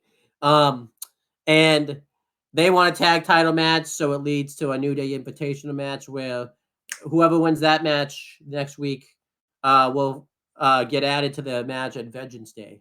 We'll talk more about that later. And then when they leave, they start singing Randy Orton's like current theme song. I think the New Day really made this segment. I thought they were hilarious here. What do you think of this? Oh, that was so funny. The New Day are great. I love them. Yeah. Again, I think it's one of those things, though. I think I could just definitely tell Schism. I really don't think it's a Triple H act. He does not care about this act at all. Because if you notice, I think I talked about it last week. Ever since Triple H has taken over, like Schism has role on the show has really diminished. They haven't done anything really since Triple H has taken over. Like I said, I think if Triple H had the choice, he would easily take out the Grizzled Young Veterans and just make them the Grizzled Young Veterans again. I think it's one of those things too where like he doesn't want to step on Shawn Michaels' toes on booking things because he's really good friends with Shawn Michaels and everything. If Triple H was booking the NXT, I easily think Schism would easily break up randomly and Grizzled Young Veterans would be Grizzled Young Veterans again. But do you agree with me on that? Because I honestly just think their role on the show has really diminished since Triple H has taken over. Oh, big time. I think they would be more respected, and I just don't think that. I think them as Schism it's just weird. Yeah, it's not what I feel like they don't really know what to do with it. Then Apollo Crews is at the barbershop of Carmelo Hayes, and he's gonna get his hair cut, but he doesn't have any freaking hair, so I don't know how that's gonna work. And by the way, thanks for commenting on my haircut, Chris. What a good friend you are. You know, it's a great haircut. What can I say? I even told you you go to the same barbershop. No, I didn't. I didn't hear the great music that plays doing it either. I didn't get to hear that kick-ass tune. But I thought what it was gonna be Axiom was gonna be there and they were gonna make fun of this, but it seems like Axiom's out of the feud now because he doesn't even show up here. He's talking about his win against Carmelo Hayes, and Carmelo Hayes and Trick Williams come in and they're upset that Apollo Crews is there because it's his barbershop. And they have a bit of a face-off. They go back and forth. They had a really good back and forth here. It basically leads to a 2 out of 3 falls match being made at Vengeance Day. I really liked this segment a lot. And yeah, I just really enjoyed it. What do you think of this? Yeah, I mean, it was good. I didn't mind it. Yeah. Did not mind it at all. This match, I think, was the best match on the show. It was Drew Gulak and Hank Walker versus the Creed brothers. I don't really think the crowd cared about this match all that much. They made noise, but I don't really think it was about the match itself. They were kind of chanting other things. Not boycotting the match, but they didn't really like they made noise, but not about the match, really, it seemed like, in my opinion. It went a long time, probably a little too long. Eventually it led to the Creed brothers winning by pinning Hank Walker because Charlie Dempsey shows up and distracts Drew Gulak, and I thought it was a good way to protect like Gulak from a loss and stuff because the Creed brothers needed to get the win. And afterwards, Jinder Mahal and not the Sin brothers, but Indu Sher come out. And it leads to a tag match. The tag match next week that we were supposed to get at New Year's Evil. But I liked this. And I think it's like the last real good thing that happens on the show. What do you think of this? Yeah, I agree. I think it was the last great thing that happened on the show because the rest of it sucks. Yeah. There's one more good thing that happens, and then it sucks. Let's just talk about the shit. Gigi Dolan gets interviewed. It's the same thing that so basically it's the JC James interview. Just Gigi Dolan's talking shit about JC James. Not JC James. JC Jane, I think. Yeah, JC Jane. I think I've been calling her JC James throughout this whole show. I don't even know who that is, but what do you think of this? Bad. Then Tony D. This is a good thing right here. Tony D and Stacks go out to eat.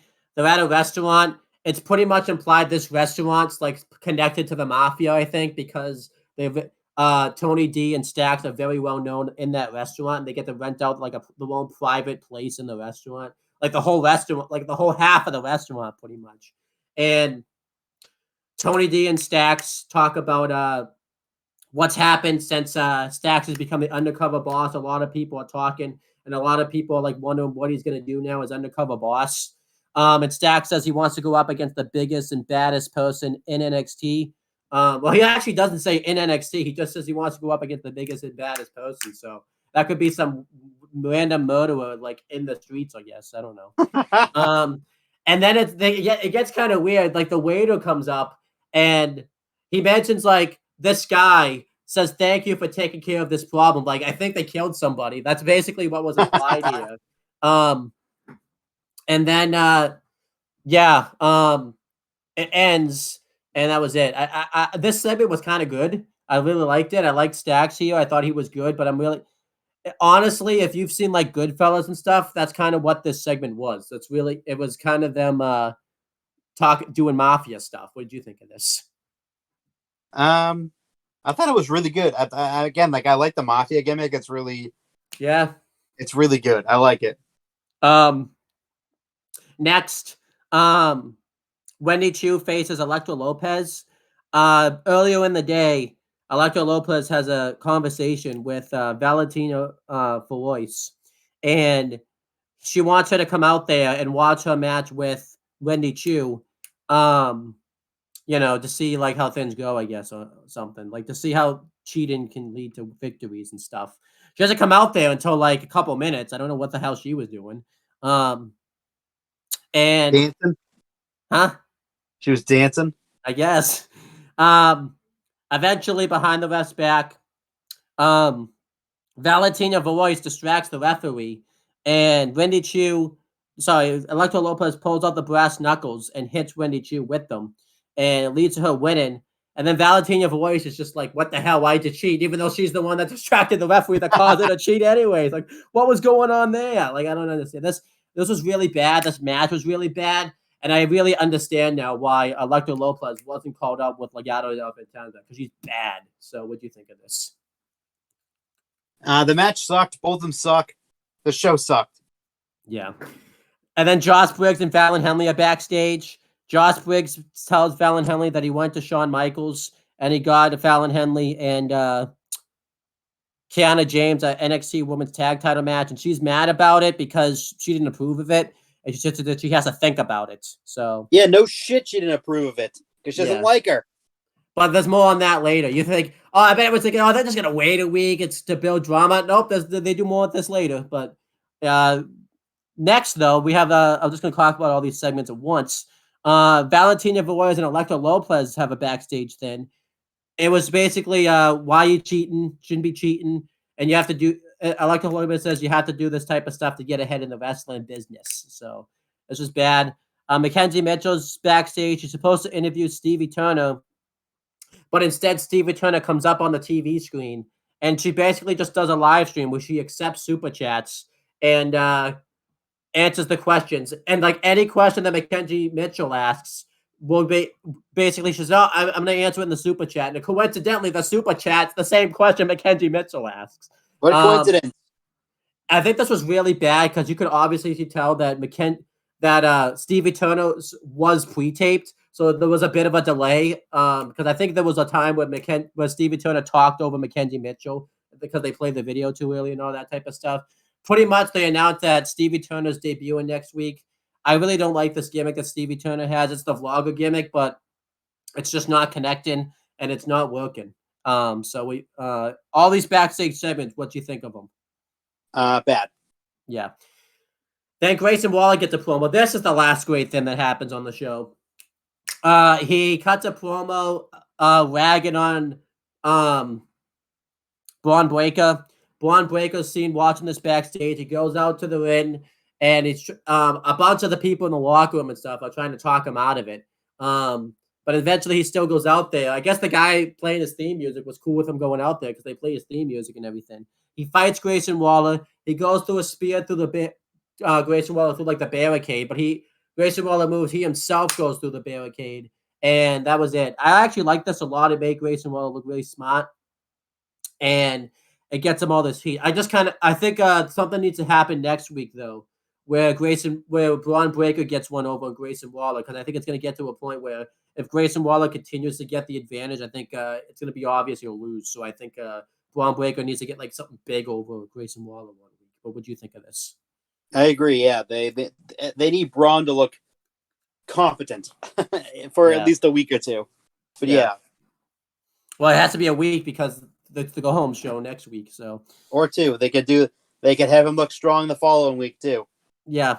Gallus has a video package. You really didn't understand what they were saying because of the accents. And the theme, they played the theme music over this, and it was louder than their promo and stuff. So I couldn't really hear what they basically said they're going to be the NXT Tag Champions. But whoever, honestly, this is no disrespect to James again. It seems like I'm disrespecting James a lot, but James could have edited this video package better than they did because the music just sounded way too loud. But what do you think of this? Again, there should be on the damn show, no video packages. Yeah. I'm pretty sure in this video now, James is going to make like music play over anytime I talk now because I've just been ragging on him the whole video. So, then we have the next match. We thought it was going to be the end. He wants it. You don't need to know, James. What am I editing now? You're playing loud music over to me anytime I talk because you just keep ragging on you the whole video, apparently. No. So. Dude, I got to upload this tomorrow. What are you doing? Anyhow, continue. We have the NXT Women's Tag Team Championship match. It's Kaden Carter and Casey Catanzaro. Casey Carter? Yeah, I combined the names. That's how bad this show is. It makes you screw things up. They defend the NXT Women's Tag Team titles against Kaylee Ray. We thought it was going to be a handicap match. I made that prediction last week. Oh, Kaylee Ray, it's an easy thing. She's going to have Isla Dawn as a tag partner. They're going to win the belts. Nope. Sal Luca comes out instead. They have a pretty decent tag match. Nothing all that special. It went through like an ad break and stuff. Eventually, they lose. Casey Catanzaro and Kaden Carter retain the belts. Randomly, the match just ends out of nowhere. And afterwards, Kaylee Ray's upset about it, and she walks backstage. We see like Isla Dawn's up on the screen, up on the stage. They leave together like they're an alliance. They really screwed this up. They should have had Isla Dawn be the tag partner, and they do the tag title change. If they were gonna have Isla Dawn out there anyway, because she doesn't tie into the finish or anything like that. So that was terrible. Then, well, first let's break down the match before I talk about what happens next. What do you think of this? Made no sense at all. Why the fuck wouldn't they just have Isla Dawn be Alba Fire's tag team partner to begin with? Instead of putting Sol Ruca, the rookie that everyone's impressed with, and they're always talking about her, and then it's fed her to the tag to the blandest tag team champions in the history of professional wrestling. No fucking gimmick whatsoever. Just horrific tag team. They deserve to be fucking buried. They're that bad. Yeah. It sucked. It was awful. It made no sense. I think it's time they get the fucking titles off of the blandest tag team in the history of professional wrestling. Well, they are rid of them. They're all gonna. Let's talk about what happens next. Up on the perch where Elias was thrown off a couple years ago. We see Kiana James and Fallon Henley, and they're all best friends now for some reason. Like, there's no heat or anything. They're up there all they're just friendly. fucking there. Yeah. Buddy. They announced that, Fallon Henley is now all cool with having this tag title match at Vengeance Day. One match, and they have a tag title match. What a great freaking tag division this is. Not even like one episode. The episode wasn't even over yet. This was freaking awful. They honestly should have just done the idea where Kaylee Ray and Isla Dawn freaking won the tag titles, because be careful what you ask for. We're going to get a freaking Kiana James and Fallon Henley tag title run for NXT now, and it's going to be awful. And then they're going to do the goofy you go in the ring, and I'm going to go in the ring at the same time. They don't work as a tag team. Like, legitimately, they didn't do it. They didn't know what they were doing. I think I don't understand why they're doing this. And again, it puts Brooks and Jensen. It's going to be bad for Brooks and Jensen because it limits what they can do as a tag team because they're stuck in their storyline. So I don't understand why they're doing this. Kaylee Ray and Isla Dawn that would have been the case, but at least that would have been, at least they can freaking work. At least I actually think they'd be a good tag team if you put them together. I might be mistaken. I'm pretty sure when James and I we booked the tag division for when we put the women's tag belts, we put Kaylee Ray and Isla Dawn together as a tag team. I might be mistaken on that, but I think we did. Because they'd be a good tag team, I think. They'd rule. But this is just terrible. The match is going to be bad too, I think, too. So it's like, that's even worse. Next, Dijak's backstage. This was the last good thing that happened on the show. Wes Lee comes up and basically says he's not going to hand over the NXT North American Championship. And when he leaves, Dijak says he's going to wish he had. But I thought this segment was really pieced well together, and I'm looking forward to seeing. I like that this feud's a little bit different. Like, instead of just them doing the promo in the ring, they did it like backstage and stuff. I thought it was pretty cool. What do you think of this? I liked it. I think Dijak he's awesome. Yeah. Then it gets bad again. The rest of the show's bad. Cora Jade's backstage. She gets interviewed by Mackenzie Mitchell. She comes to her instead of Cora Jade going to the set. And Cora just like, oh, you have to come to me to interview me, all that type of stuff, even though she's trying to act like the tribal chief when she's nowhere near the level of the star power of the tribal chief. And she talks about how she has a match next week against Valkyria. And she goes a ton of promo about the match. But then it says, Vic Joseph starts talking over it. Says, Mackenzie, there's something going on in the parking lot. You have to cut to that right now. You have to switch to that. And so they like switch to it. And you can still hear like Cora Jade like talking too, like when they cut to it and stuff like that too. And we see that Nikita Lyons has been laid out in the parking lot by somebody. And I think it was like Valkyria. What that was that gimmick, the fact that she came out there and checked on her. Because I thought she was supposed to be like in for herself. And then Indy Hardwell's out there and they're checking on Nikita Lyons. They obviously had to write off Nikita Lyons because she developed an injury. Probably at like the live event because she wrestled at Level Up a week ago just fine. But she's going to be out for a while, which I'm kind of happy about, to be honest. I don't like anyone getting hurt, obviously, but it's like, I don't really need to see Nikita Lyons for a while. I'm pretty good. I'm good with that. This segment was terrible. Yeah, it's just really bad. What do you think of this? Again, I don't wish injury on anyone. I'm not that type of person, but I just fucking hate Nikita Lyons. Mm-hmm. So, yeah, I'll leave it at that. But it was just, again, get help. Get help! Get help! Get help! Get help! Get help! Get help! Get help! 40 times. How about you get your ass up and go get someone? Yeah. That was awful. It was horrific. It was bad. It makes Cora Jade look bad. It makes everyone look bad.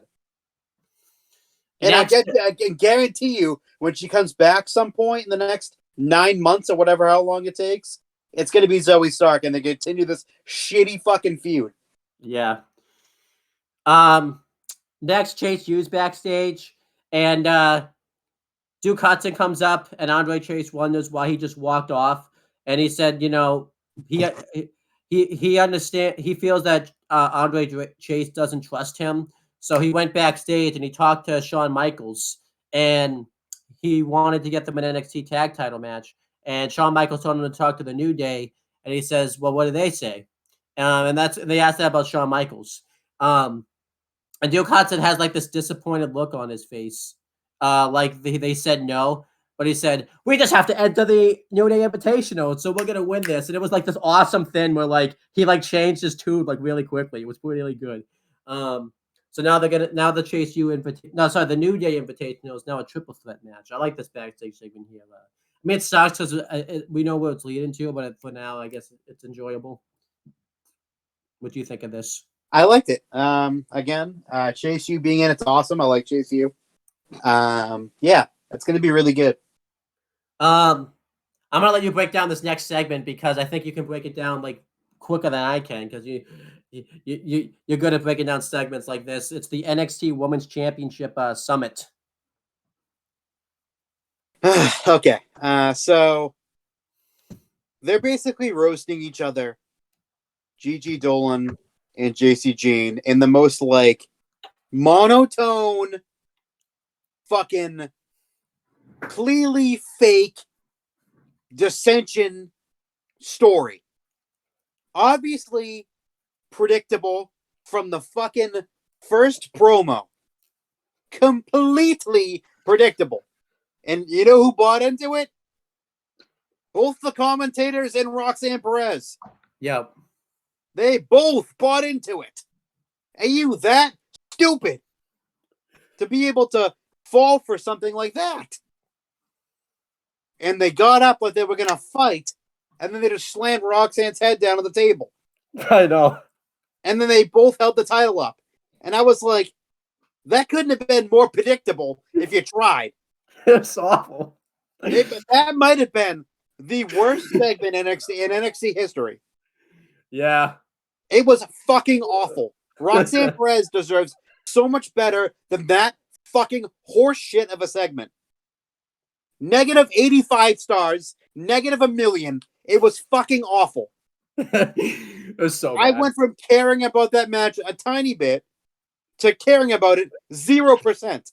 And I personally love Roxanne Perez. I think she's going to be huge in WWE in a few years, and she's so super young, and she picked up this business so fast, and she's insanely talented. She fucking does not deserve this stupid fucking bullshit. I think it's been every time they do something good with like Roxanne Perez, like they drop the ball on like 5 times. Her and Cora Jade win the NXT Women's Tag Titles. Oh, great!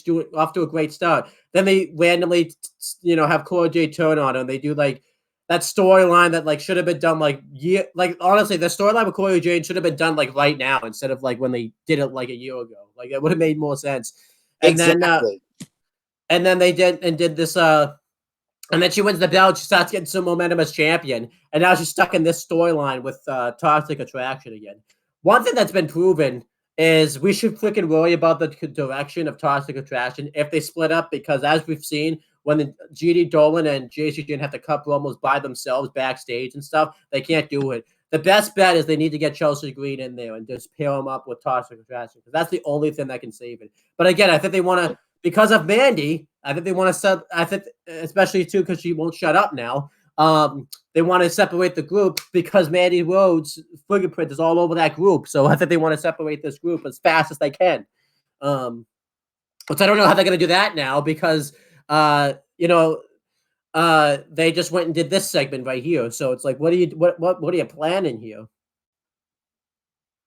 Awful. This was a terrible episode of NXT. This might be like the worst episode of NXT I've like ever seen. I've seen like I saw some bad ones in the 2.0 one.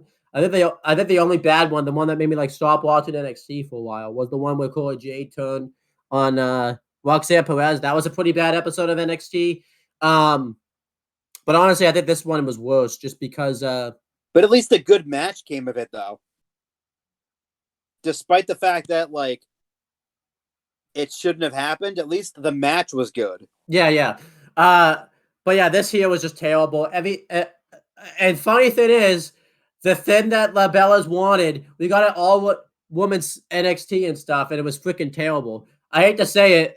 You could tell that like the women aren't good enough in NXT to carry a show. You know how I know that? Because they had to throw the men in places. Like Braun Breaker had to come out at one point and stuff like that.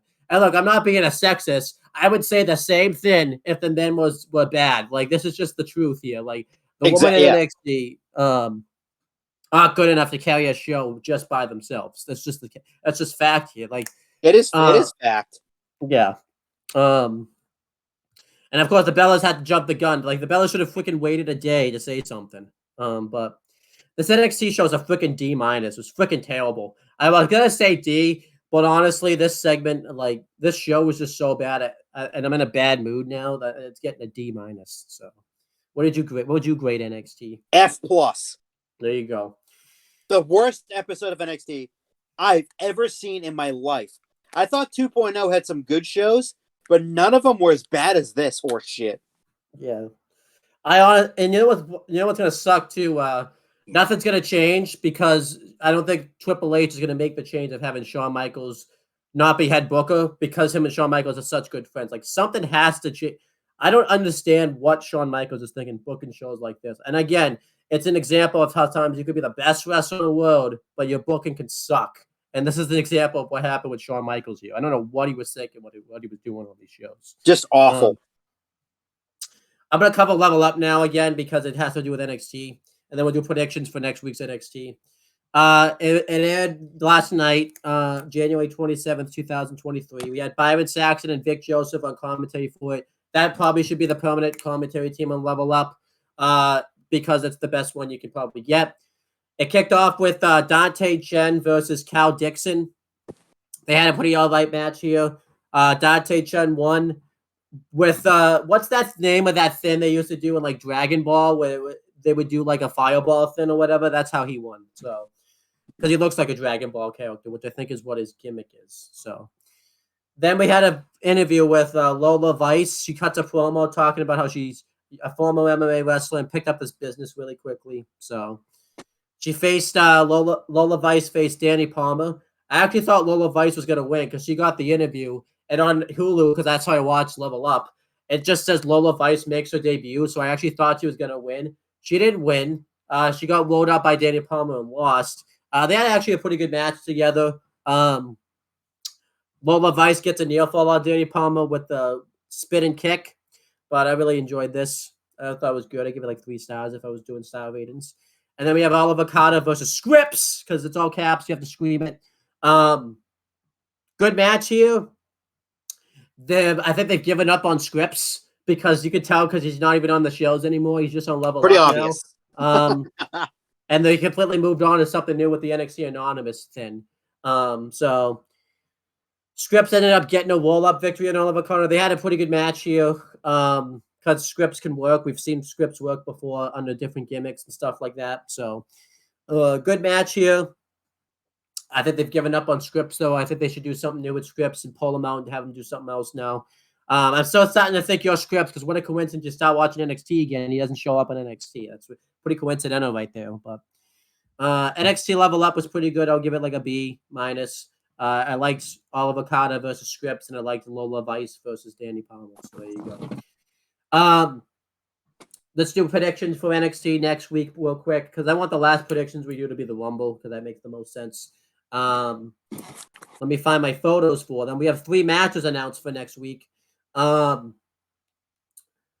have Cora Jade versus Lyra Valkyria. This one's kind of hard to pick because they both really need the win. Cora Jade needs it because she's probably going to be the next challenger after Roxanne Perez overcomes the challenge of Toxic Attraction. But Lyra Valkyria is new to the company and actually needs the win to really establish herself in the brand.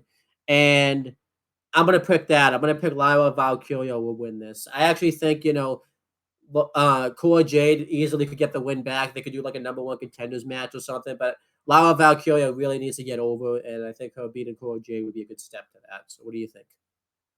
It's going to be Valkyria for sure. Yeah. She needs that big win right off the bat. Then we have the Creed brothers versus Indus Sher. This time around, I think the Creed brothers are going to finally win since they just got over the fact that the Creed brothers are like back to the old Creed brothers again and stuff like that. I actually think Roderick Strong's going to return and help the Creed brothers win because we haven't seen Roderick Strong in a while, and I think it's finally time for him to come back. Since he could counteract the Jinder Mahal interference and stuff like that. What do you think? Yeah, I agree with you too. Yeah. About the Creed brothers winning and Roderick Strong returning? Yeah. Just the Creed, but yeah. I think it's time for Roderick Strong to come back. Yeah. Then we have the Triple Threat Tag Team New Day Invitational.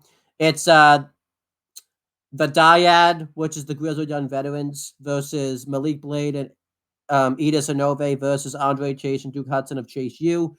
Winners get into the tag title match at Vengeance Day. I'll let you start with this. Who do you think is winning this Triple Threat Tag match here? Chase U. I honestly think they should go that direction. I I think the only one that really have a chance of winning is the Grizzly and Veterans. But I think they want to get another babyface team in there, and there's more of a storyline than with Chase U being in the 4-way match, because then if they want to do the Duke Hudson turn, they could do it at Vengeance Day, or they could have the tag title match and then lose it, and then that can lead to more dissension with Duke Hudson and Andre Chase. So there you go. Before we talk about SmackDown, we should talk about how WWE signed some new people in their what's it called? The next in line. This is the third class in that. They've done this class 3 times, obviously, and this is the next people they added. I'll just say the names. We have D. Beckwith, who's from Kentucky. He plays football. He's 6'5", 235 pounds, and he's from Florence, Alabama. We have Isaiah Iton Ridges, also plays football, 6'2", 290 pounds. He's from Houston, Texas. We have Maddie Albich, who's from Youngstown State, and she plays basketball, 5'3", and she's from Pennsylvania, Slippery Rock, so she's slipping all over rocks. We have Jaden Fields. She played softball from Georgia, 5'9", and yeah, that's it. You have Cameron Jones from Cincinnati. He plays football, and he's 6'8", 320 pounds. Greg Valent, Penn State wrestling. So he has a chance to succeed in the business. 6'3", 250 pounds. Landon Jackson plays Arkansas football. 6'7", 275 pounds. Arkansas football is obviously just football. I made it sound like it was like a completely different thing. We have Tori Ortiz, track and field, the Oklahoma State, 5'9". Alexander Jasic, tennis, 5'4", from Pittsburgh, Pennsylvania. Went to Mary Washington. We have Oriento Benjana from Portugal, Libsyn, but went to Pittsburgh College. He does track and field, 5'9", 245 pounds. Nick Dawkins from Penn State football. Well, he's from Pennsylvania, but he went and played Penn State football. 6'4", 315 pounds. Abby Jacobs, in from Florida, was in South Alabama, played soccer, 5'7". Peyton Prusen. If you watch the show Drake and Josh, when I hear the name Prusen, I don't know if you ever watched that show, but I think of that Prusen when they were doing that joke and stuff. Did the Life University wrestling thing, was 5'4" from Las Vegas, Nevada. Turner Washington does track and field at Arizona State, 6'5", 290 pounds, from Tucson, Arizona. And Aaliyah Armstrong, LSU, track and field, 5'4", from Los Angeles. Obviously, we're not going to see any of these people for a bit because they got to do the performance center training and stuff. I probably will see some of them on Level Up. The ones I think, I mean, obviously I can't say because I haven't seen any of their work, but the ones I think they have the most chance to succeed are obviously who have that wrestling background. I could easily see like one of these people doing a segment with like Gulak where they train at a school or something. But you want to say anything about these people, or do you want to just move on? It's an interesting class. A lot of athletes, at least. Yeah. Couple wrestlers. It's gonna be interesting to see if they all succeed. Wish them nothing but the best. Yeah, one of the wrestlers, I think, is from Penn State. There's a good chance. I'm not saying that it happened, that he could have trained with Kurt Angle at some point, because obviously Kurt Angle is from Pennsylvania, Pittsburgh, and stuff like that. So yeah, Kurt's big into collegiate wrestling. So yeah. Yeah. So we could see they could have a chance. And yeah, let's move on to SmackDown now from last night. We had the commentary team of Wade Barrett and Michael Cole. The Bloodline arrive, and it's everybody but Roman Reigns because he was on the Jimmy Fallon show last night. He actually talks about The Rock. I'll just talk about it now, and he answers it kind of like the real guy Roman Reigns, but a little bit of kayfabe in there and type of stuff. It was pretty cool. A lot of bit of not the real guy Roman Reigns. Yeah, but the Bloodline arrive.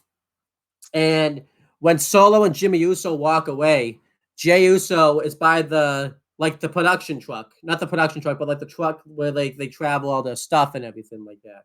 And Sami Zayn is in a freaking hood, and he comes up to Jey Uso, and Jey Uso's like, "Wait, you're not supposed to." Like Sami Zayn was like on a hood, like he was gonna rob the place or something like that. Like that's how funny this was. I love when he laughed and he threw the hood up, and the hood went way far over his face. It was awesome. It was like when you don't want to have when you get a detention and you try to like leave school and you just leave with your hood on in school. That's exactly what it was like. They're not gonna know who you are. Yeah. But Jey Uso tells Sami Zayn he's not supposed to be there, and Sami Zayn says, "No, it's fine. I just wanted to come up and like thank you for sticking up for me in the bloodline, and I just want to wish you guys the best of luck tonight." And Jey was like, "Okay, just get out of here quick before the tribal," because I think it's where the tribal chief was freaking watching this show, so he's like, "Okay, hurry up before he turns on SmackDown." And as he was like backstage at like the Jim and Fallon show, and Roman Reigns like turned on SmackDown and freaking started throwing shit all over the place, like you're not supposed to be there. And then like Sami Zayn just leaves. This is S-rank material right here. I love this. This is awesome. What do you think of this? It's fantastic. It was awesome. Next, we have Rey Mysterio. This first match on the show is Rey Mysterio versus Karrion Kross. I thought they worked well together here. Rey Mysterio did a lot of really quick offense on Karrion Kross. He had a really cool like sunset flip into the barricade onto him. Eventually, during the ad break, Karrion Kross takes over. He doesn't do like a choke slam, but he does like a version of it where he just grabs Mysterio by the throat and just slams him on the apron. But it really wasn't a choke slam. Fucking meanie. It's a match. He's trying to win the match. And Karrion Kross takes over. Mysterio starts to mount a little bit of a comeback. He goes for the 619, and he realizes that Scarlett's going to trip him again. So he sees it coming, but it still distracts him long enough. He goes for the cross jacket submission, but Mysterio gets out of it. Mysterio hits the 619 into the splash. Karrion Kross kicks out, and Karrion Kross hits a sleeper suplex, and then he goes for a second one, and Mysterio rolls him up, gets the victory, and Rey Mysterio beats Karrion Kross. You can make the argument this is kind of a questionable decision because that Karrion Kross needed the win more. I don't really. However, I'm actually kind of supportive of this decision for a couple of reasons. One, Rey needed kind of a big win because he hasn't had a big win in a while, and if he's the guy that has the match at Mania, and you need to make him look good if he's going to face his son Dominic and stuff. Two, this isn't over yet. I think they're going to have a face-off in the Rumble, and Karrion Kross will eliminate Rey. And I actually think this is going to continue, so I'm okay with Rey winning the first match because I could see something happening with like a Chamber or something. They have another match, and Karrion Kross will win via Dominic interference. So I honestly don't think it hurts Karrion Kross. I mean, the guy kicked out of a 619 in a splash and only lost because of a roll-up. So I don't think this made him look too bad. What did you think of this? I honestly I didn't mind it. I felt like Karrion should have got the win, but again, Rey needs the momentum. Yeah.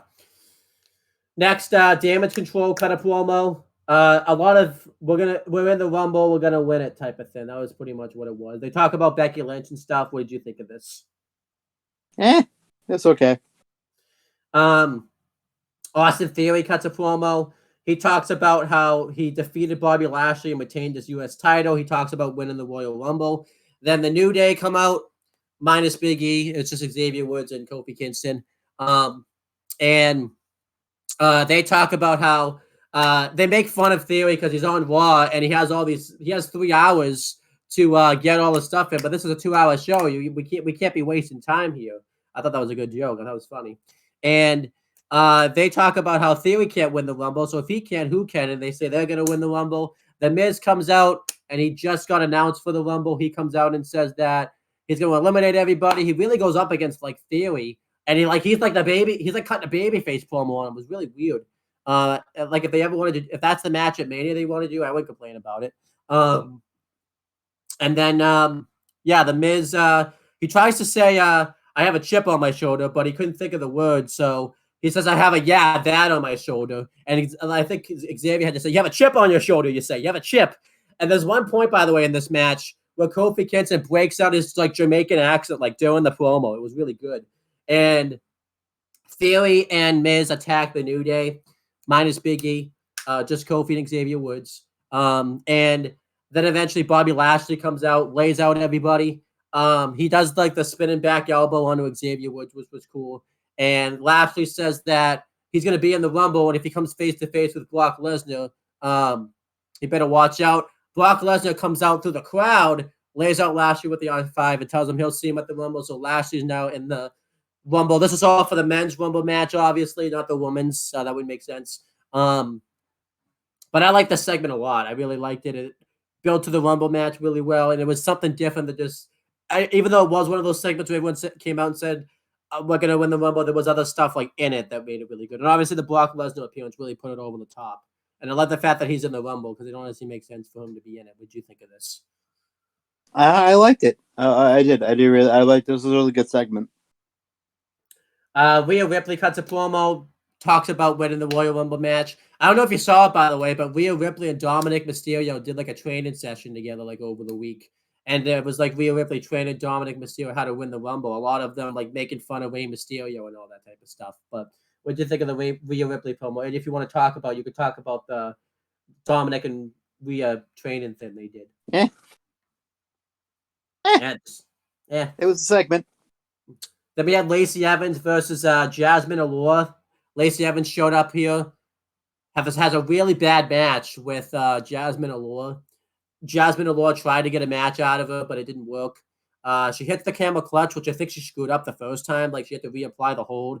Then afterwards, she says that she's going to eliminate everyone from the Royal Rumble match. She picks up Jasmine Allure, tosses her out. I thought she honestly could have hurt Jasmine Allure there. Like, it didn't look very safe. She should have been interrupted by someone like a Tegan Knox or something because, like, no one really cared about this. This was awful. Obviously, no one really likes Lacey Evans right now because she made some controversial comments within the past month or so. Might have been 2 months. I don't even know. But, yeah, just not good. What do you think of this? It sucked. Lacey Evans is a fucking god-awful wrestler. The gimmick sucks. No one cared.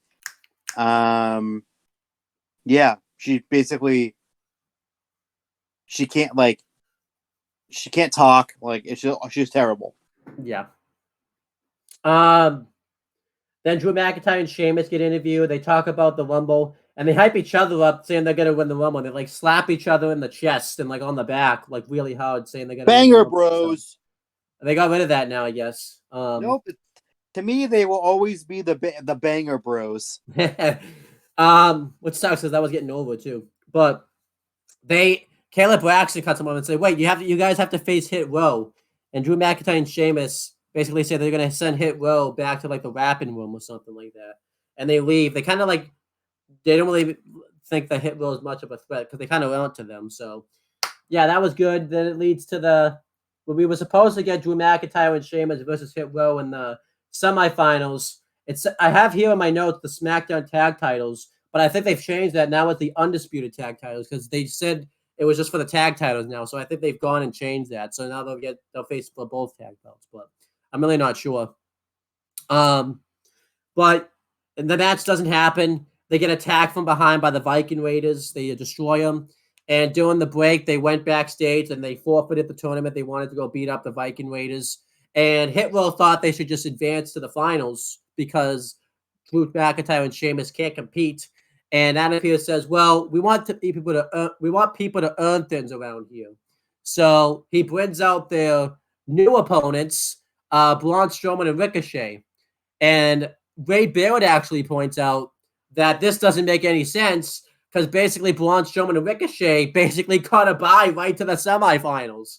And I like Michael Cole's reaction was like, "Don't make sense of it, Ray. Just have fun with it." Like, I thought that was hilarious. But honestly, Ray Barrett was fucking right there. They could have freaking bye to the semifinals.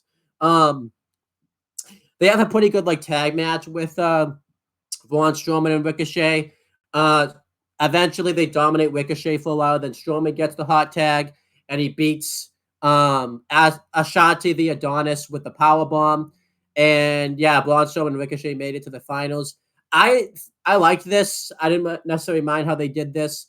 I would have preferred them just to say like, "Hey, you guys will go to the Rumble. We'll do this match again, and you'll face the winning team of like." And they put like the people who didn't advance, like Maximo Male Models, Los Lotharios, Brawling Brutes, and then like backstage, like Braun Strowman and Ricochet say, "Hey, we want in. We got taken out by Hit Row and stuff." And he says, "Okay, you're in." and they did the 4-way match on this show.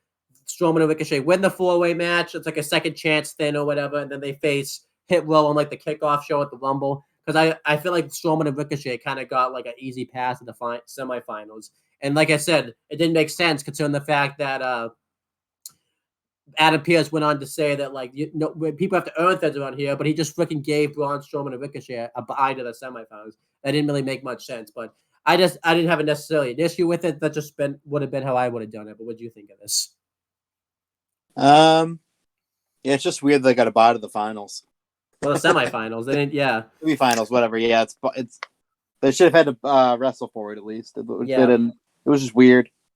But what did you think of the match itself between Hit Row and Braun Strowman and Ricochet? It was a match that happened. Shit Row, as I like to call them, because they're fucking awful. They're not good. They're just awful. they need somebody in there, like I said, like they need Carmelo Hayes and like Trick Williams, I think, in there that would turn the faction around. What about the thing with like Drew McIntyre, Sheamus, and the Viking Raiders and stuff? That again, I think it's going to further a storyline, so it made sense. I didn't mind it. Yeah, I think that's going to lead. That's going to lead to like that, like a street fight, like the Viking, like either the Viking rules match or that good old what's it called, the British fight that like Sheamus and Drew have that they had last year, and the one that like the the Donnybrook match that they'll lead to that. Or the Viking Experience. Next, Kevin Owens has an interview, and he talks about the reason that he's facing Solo Sikoa. It's because he realizes that he's outnumbered, like as you said earlier, Chris, and he he said that's why he's doing this. It leads to the Usos getting involved, and they have to be separated. So Adam Pearce tells them that they're leaving. The Usos are leaving. They're going home. Get the fuck out of here. Pretty much. Why would they go home? They're literally have to be in Texas still the next day. I don't know. He told them that's what he said, though. He said, go home, get out of here. That's pretty much what he said. And when the Usos go to leave, when Jimmy gets into his car, Jay calls somebody who we pretty much believe is Sami Zayn.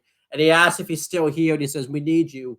And yeah, Jay gets in his car. So that's going to lead to something tonight, I think, because Sami shouldn't have even been there anyways. So what do you think of this? Both these segments right here. Like them. I like them both. They're really good. It's like a continuation on what is already an incredible storyline that hasn't even reached its zenith yet. Yeah, it's going to get even better. Next, Bray Wyatt. We think it's the old version of Bray Wyatt coming out to cut a promo, where it's he comes out to the very first theme song that he had as Bray Wyatt, but it's not Bray Wyatt. It's LA Knight pretending he's got the old cult leader. Los Angeles Knight. He's got the old cult leader like Bray Wyatt outfit on. And what's the biggest thing that hilarious, and the lantern that he has is like this big. He's got the tiny, tiny. But somehow it still had enough light to light up the whole arena somehow, because they still put the lights out and everything like that. I don't even know how that happened. Like, and then he takes the stuff off and says that that's just a bunch of crap. He talks about how the Undertaker got a rub from him that he was in the ring with a legend like LA Knight, which obviously isn't true. That's just him blowing smoke. That's so fucking true. He is. That is thankful. Afterwards, LA Knight says that what happened to the attire I just took off, I'm going to tear Bray Wyatt apart. Then the symbol, it's like Bray Wyatt's symbol goes off, and Bray Wyatt sitting in his rocket chair ringside and tells LA Knight that you had a chance to walk away from this, and that whatever happened Sunday, you only have yourself to blame. And Uncle Howdy's standing on like the entrance, not the entrance, but he's in like the balcony seats and stuff, just laughing at. We don't even know who he's laughing at. If he's laughing at LA Knight. Bray. Yeah, we don't even know. Could be laughing at Hit Row. We don't even know. Shit Row. This segment was really good. It makes me really intrigued to see the match and everything. And I like the fact that we got to hear like the Bray Wyatt like original theme music. Well, we haven't heard that song, I think, since, because I remember he did the gimmick in the pandemic era, but he never came out with that song or anything. I think he just did the swamp match and stuff. But we haven't heard that song, I think, since 2018, I think, because he that's the last time he would have come out like that. What do you think of this segment? I liked it. It was good. It was funny. It had some comedy in it, but overall, it's a really good segment. I liked it. Yeah. Next, we had the final semifinal match of the tag title tournament. It's Legado del Fantasma versus Imperium. Very good match here. I'm pretty sure they faced off before. I think they faced off like at NXT, like the closing moments of it. I'm pretty sure they had like a triple threat match with like MSK. I'm pretty sure. I might be completely off, but I'm pretty sure that did happen. I think that did happen. This was awesome right here. Zelina Vega was accompanying Legado del Fantasma to the ring. Walter and Santos Escobar weren't there because they were preparing for the Rumble match. So they had bigger things to focus on at that moment. What a good person Zelina Vega is to put a Royal Rumble aspiration aside and support Legado del Fantasma. That's a genuinely good human being right there. Yeah, just excellent match here. Imperium looked really good in this match. And they looked really strong. Eventually they win with a European bomb. There's a spot where Fabian Aichner does the Gorilla Plus and he just tosses I think it's Raul Mendoza to the floor. Not to the floor, but in the ring. And I think he legitimately hurt his knee there. I don't think it's going to be like an injury, anything like that, but you could just definitely tell that screwed up his knee a little bit. But I thought this was excellent. And it leads to the finals next week where it's going to be Braun Strowman and Ricochet versus Fabian Aichner and Marcel Bartel. I'm really looking forward to that. What do you think of this? I liked it. Again, I think Imperium should win the tag titles because I'm a big fan of stables having multiple championships. And I think it'd be awesome if they somehow manage to win. If they win the SmackDown Tag Team Championships, that'd be awesome. I feel like they can't though because those are the belts the Usos have had the long because of the Raw ones. Obviously, they didn't win till like last year. So I think if they were to do that, but yeah, again, I think it's just the Usos are gonna keep them. Yeah. Next, Xia Li cut a promo saying she's gonna win the Rumble, that no one can stop her. It was very generic, very bad. What do you think of this? Yes. It's stupid. I feel bad for Michael Cole and Wade Barrett. They had to pretend to take this seriously too. Like they had to pretend that Xia Li was like actually a threat to win this Rumble match. Like I felt bad for them. Then it shows an appearance that Charlotte Flair made on Out of Character podcast, where she gets interviewed by Ryan Satin, and Sonya Deville like invaded the interview, and obviously you couldn't hear what she was saying because it was Michael Cole and Wade Barrett were talking over it. So it leads to later on backstage. Charlotte Flair goes up to Adam Pearce. We find out that Fox was all over Adam Pearce that happened. That Fox wasn't happy about it. So I guess Fox ain't buying WWE now because that happened. So thanks a good job, Sonya Deville. You possibly just cost Fox WWE right there. So Charlotte Flair says that she wants to fight Sonya Deville for the SmackDown Women's title on SmackDown next week. So that match was made official. What do you think of this?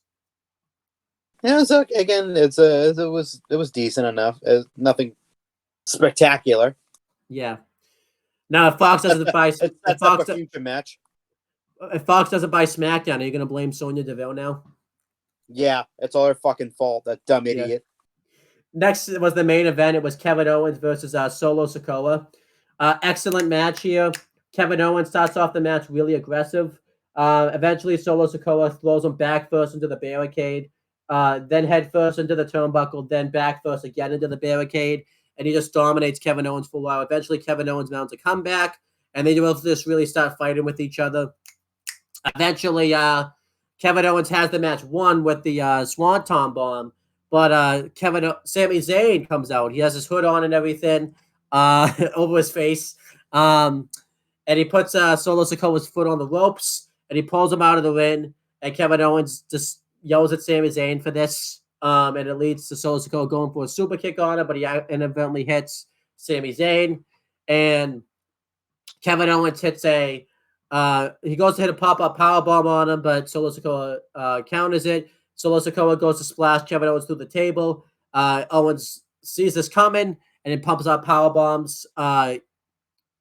Solo Sikoa through the table and hits Solo Sikoa with a chair, and he goes up over the crowd, and he talks into the camera saying that, you're going to have to kill me to beat me at the Royal Rumble. And yeah, the match didn't have a finish. It didn't even have the bell never rang or anything. Like when the match ended, it just ended. Nobody won, which is the only thing I really didn't like about this match. Like Michael Cole even went on to say, like, Sami Zayn cost Kevin Owens this matchup itself. It's like, no, he did. Well, he did sort of, but like the match just ended. Like it didn't even have a finish or anything like that. Which we predicted was going to happen. I thought Solo Sikoa looked really good in defeat. Well, not defeat, but like even though he got laid out, he still got to his feet and everything like that. Even after getting the powerbomb, he doesn't go through the table, but he got on the table. So I like this a lot. Just I wish the match would have had like a more of a conclusion, I guess. What do you think of this? I like it. Again, Solo's just a fucking beast. He's a machine. He's an animal. Yeah. He's awesome. And Kevin Owens is just, everyone has chemistry in this feud with each other. For sure. So, like, all the matches are going to look really good. Yeah, and it all leads to fucking tonight. Well, first we got to do a letter grade for SmackDown. I'll give it like a B+. The thing that affected the show is we had a lot of those repetitive promos saying we're going to win the Royal Rumble and all that type of stuff. Kind of. Well, yeah, it's because the Rumble is the next day. So it's like they're going to have those, like, we're probably going to see a few more of them tonight during the Royal Rumble. So, or before the Rumble. Sprinkled in. Before we do predictions for the Rumble, let's do predictions real quick for next week's SmackDown because we have a couple of matches announced. We have the finals of the SmackDown Tag Team Championship Tournament. It's we already know who's winning. Yeah, we have Braun Strowman and Ricochet versus Imperium. I think Imperium's winning that. Imperium too. Yeah. That was obvious. Yeah. And if we're both wrong, then it's not obvious. Yeah. Then what about? And obviously, I think we'll both predict that Charlotte Flair is retaining the SmackDown Women's belt against 0% chance she loses. Yeah. Actually, there is. It's a negative % chance that she loses. So let's go over the Royal Rumble predictions. I'm really excited for the show. I'm pumped. I can't wait. I've been pumped like since Monday. Yeah, me too. I'm really looking forward to it. The first Royal Rumble, unless Vince regains control of creative for this show under the Triple H creative process. And I'm really excited about it because I really want to see what Triple H does book in a Royal Rumble match. He's had so far Triple H, Paul Levesque, Hunter Hearst Helmsley, whatever you want to call him. He's had 3 of the 4 so far. This is 3. WrestleMania is the 4. So I'm really looking forward to see what the Rumble will be like under his creative direction. Let's go over some predictions. It's for the WWE Aftershock / Wrestling Rundown Predictions Championship, which you're the current holder of because you won it but never defended it because we kept forgetting to do predictions for these shows.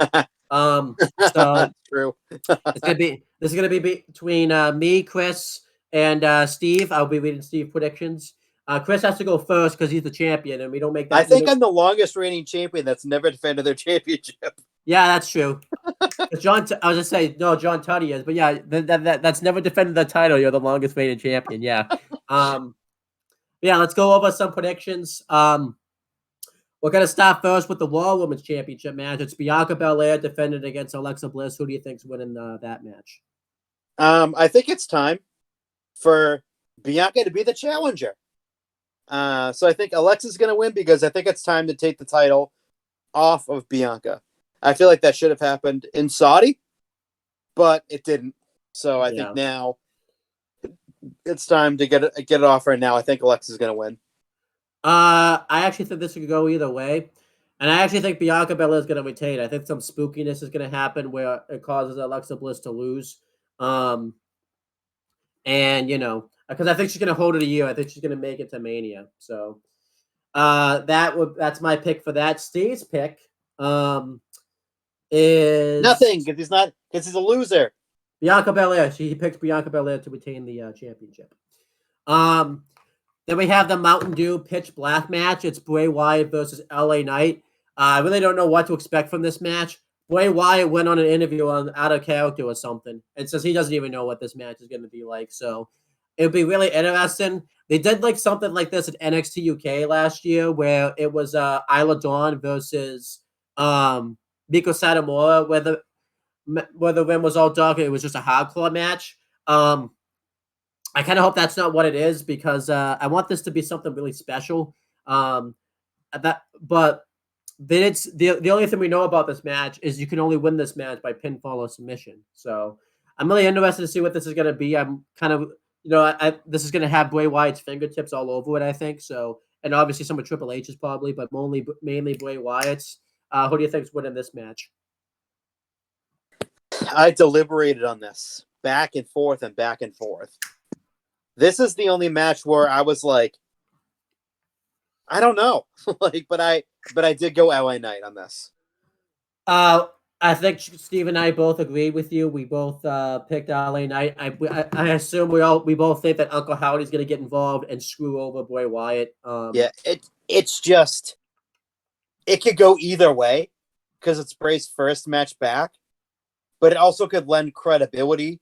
Not that he doesn't have it right now. People think he's buried, but he has credibility right now. But I think it can lend more credence to his character and keep the feud going. Yeah. If LA Knight wins. Yeah.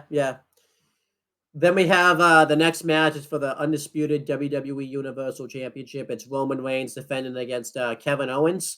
What do you have for that one? I have Roman Reigns. What a fucking surprise. Yeah. Steve and I both agree with you. There is a little bit of a chance, though, that Kevin Owens could win if Sami Zayn accidentally costs Roman Reigns this match, and it leads to Kevin Owens winning the title. And you could do like Roman Reigns versus Sami Zayn at like a WrestleMania or Elimination Chamber, without the title on the line. Because that would be pretty cool. That'd be pretty cool because we all think it's gonna be for the belt, and they change it on us. But I really don't think they're gonna have Kevin Owens be the guy to beat Roman Reigns. At least yet. Yeah, I think they would have 2 years ago. He probably would have taken the title off him, but this is good culmination to the Royal Rumble like series of matches because they've had 3 matches, and Kevin Owens won at Royal Rumble 2017. Roman Reigns won at Royal Rumble 2021. So this is a good culmination to that. I do think Sami Zayn will play a factor somehow in this match, but I'm not sure how. So, now we have the women's Royal Rumble match. The announcement at the moment, there's only 12 participants announced. I'll go over them real quick. Representing SmackDown is Liv Morgan, who will be entering number 1. Also will be Raquel Rodriguez, Shayna Baszler, Zelina Vega, Emma, Lacey Evans, and Xia Li. Representing Raw will be Candice LeRae, Rhea Ripley, Bayley, Dakota Kai, and Io Sky. Now, how we've done this for a tiebreaker, but I'm finding out now we don't even need it depending on how that Raw Women's title match goes. We're going to do 3 picks. We're not going to do anything like with special points or anything like that. Just if your pick wins, you get a point. We're going to do 3 surprise entrances from NXT. How do you want to do that? Like, say like all your picks make it into the Rumble. Do you want to just do like you'll get all those points, or do you want to just say you get a point if they all make like if a surprise? Combined points, so like 3 points if you're all 3 of your people or surprises are in the Rumble. 3 and then 3 free agent picks for the Rumble. So, who are your 3 picks? We'll start with to win the Royal Rumble for the women. So for the women's or men's? The women's, right? We're doing the women's first. My pick for the women's is Becky. Okay, that's it. Who's your other 2 picks? For surprises? No, for like. You have 3 picks who you think's gonna win the Rumble match itself. I said Becky's gonna win, and now my 3 surprises are. No, I'm saying you have 3 Rumble pick winners. 3 Rumble pick winners. I only want Becky. I don't really care about anyone else. All right. So if you lose, then it's not my fault. So, all right. So here are your 3 surprises. We'll start with NXT. Cora Jade, Indy Hartwell, and Roxanne Perez. Okay. And then 3. Returns, legends, free agents for the women. Tori Wilson, Trish Stratus, and Mickie James. Okay, there you go. My 3 picks. I really don't know for the third one, but I'm just gonna say my top pick is Rhea Ripley. I think they've been really building her up really well, and I think she's gonna challenge Bianca Belair and take the Raw Women's title from her. So if you remember, they were supposed to do that match at Money in the Bank, but then Rhea Ripley had that brain injury, so they couldn't do that match. So that's my 1 pick. Becky Lynch is number 2. There's an easy feud you could do with either or. If I just say which belt she challenged for, she'd probably challenge for the SmackDown belt because I don't think they're going to go back to Ronda. No, sorry, no, to Becky and Bianca. And my third pick, I don't think this one's happening, but I'm picking it, is Naomi. I think she could return and win the Royal Rumble match and challenge Charlotte Flair for the SmackDown Women's title. And if they keep the Bloodline going, join the Bloodline, which it might be too late for that. They probably should have done that a long time ago, but they could. I'm still going to pick it. What happens here, though, because I picked Naomi, that's certainly a surprise entrance. Do I still get a third surprise entrance? Because I picked her to win. So I'll just say, yeah. But 3 surprise entrances from NXT. I think Sal Ruka will be a surprise entrance to do the Kofi Kingston Naomi spot, since she's been doing that in the Battle Royals and stuff. Indy Hardwell, experience, and Cora Jade. I'm not saying Roxanne Perez, because if you remember, technically the Royal Rumble winner can challenge for an NXT title if they want. Yeah. So that's why I didn't pick Roxanne Perez. The 3 free agents, legends, returns. I think will be Trish Stratus, Lita, and Chelsea Green. I think Chelsea Green will come back in this Royal Rumble match. The only reason I hesitated that a little bit is I don't know how big of a pop she would get, just because she's not very well known in the mainstream WWE, because she's only shown up, I think, like once and then got injured and had to go away for a while. So we'll see. But the one thing I want to happen is please have Trish and Lita have a face off, because they've been in they've done this Royal Rumble match for 6 years or something, and they haven't had a face off yet. It's really weird. As for Steve Coakley, I almost forgot to read his picks. That would have been bad. For the Women's Royal Rumble match, he picks Rhea Ripley, Becky Lynch, and Charlotte Flair. Don't know why he picked Charlotte Flair, but he did. So I don't even think she's in it. Well, that's what he picked. For the surprise entrances from NXT, for the woman, he picked Cora Jade, Roxanne Perez, and Zoe Starks. For the surprise entrances, like for the free agents and all that stuff, he picked Trish Stratus, Lita, and Victoria. Now let's go over the men's Royal Rumble match. The participants representing, there's 19 of the 30 entrances in the Royal Rumble match. Representing SmackDown, one half of the NXT Tag Team Champions, Kofi Kingston, Santos Escobar, Ricochet, who had to qualify by defeating Top Dollar, Rey Mysterio, Intercontinental Champion Walter, Drew McIntyre, Sheamus, Braun Strowman, Karrion Kross, the other half of the NXT Women's Tag Team, the NXT Tag Team Champions, Xavier Woods. And representing Raw is Austin Theory, Seth frickin' Rollins. Austin Theory, by the way, is the United States champion. Bobby Lashley, Baron Corbin, Cody Rhodes, Omos, Dominic Mysterio, The Miz, and Brock Lesnar. I thought Brock Lesnar was a free agent, but I guess that's not the case anymore, because it says here that he's representing Raw, according to Wikipedia. But who are your 3 winners for the men's Royal Rumble match, and then obviously the 3 surprise from NXT and 3 surprise from the other stuff? So I have Cody, Seth, and Sammy. Okay. As winning. And then my surprises are I'll do the NXT ones first. Braun Breaker. Okay. Cameron Grimes. And Carmelo Hayes. And then what about the the other surprise ones? The ones that aren't signed to the company and returning or something like that. I have Jay White. Mm-hmm. Matt Cardona / the woo kid Zack Ryder. And this one I think should happen. And it would be awesome. Mark Briscoe. Okay. Kenny though? Because of it, isn't he signed with AEW and stuff like that? Maybe Tony Khan will see that and go, that's a good opportunity to showcase. Well, it's for a good cause. Sell some T-shirts too while you're at it. Fuck, put on WWEshop.com. Yeah. All right. So as for my picks, I'm picking. I'm gonna go for who I think will from least likely to stuff. The Rock obviously will be one of my winners. I think he'll come out.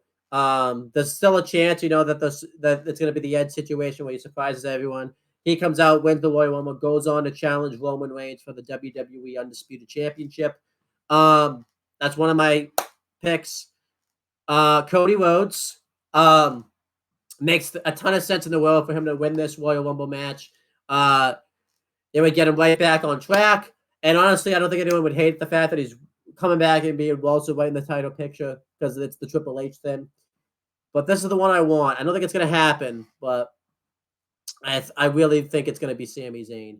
I really want it to be Sami Zayn. I know it makes more sense to go with a tag title run, but after like Raw this week and how they've been really building that tension between Roman Reigns and Sami Zayn, to me, the only real alternative is for Sami Zayn to face Roman Reigns and dethrone him of the undisputed WWE Championship.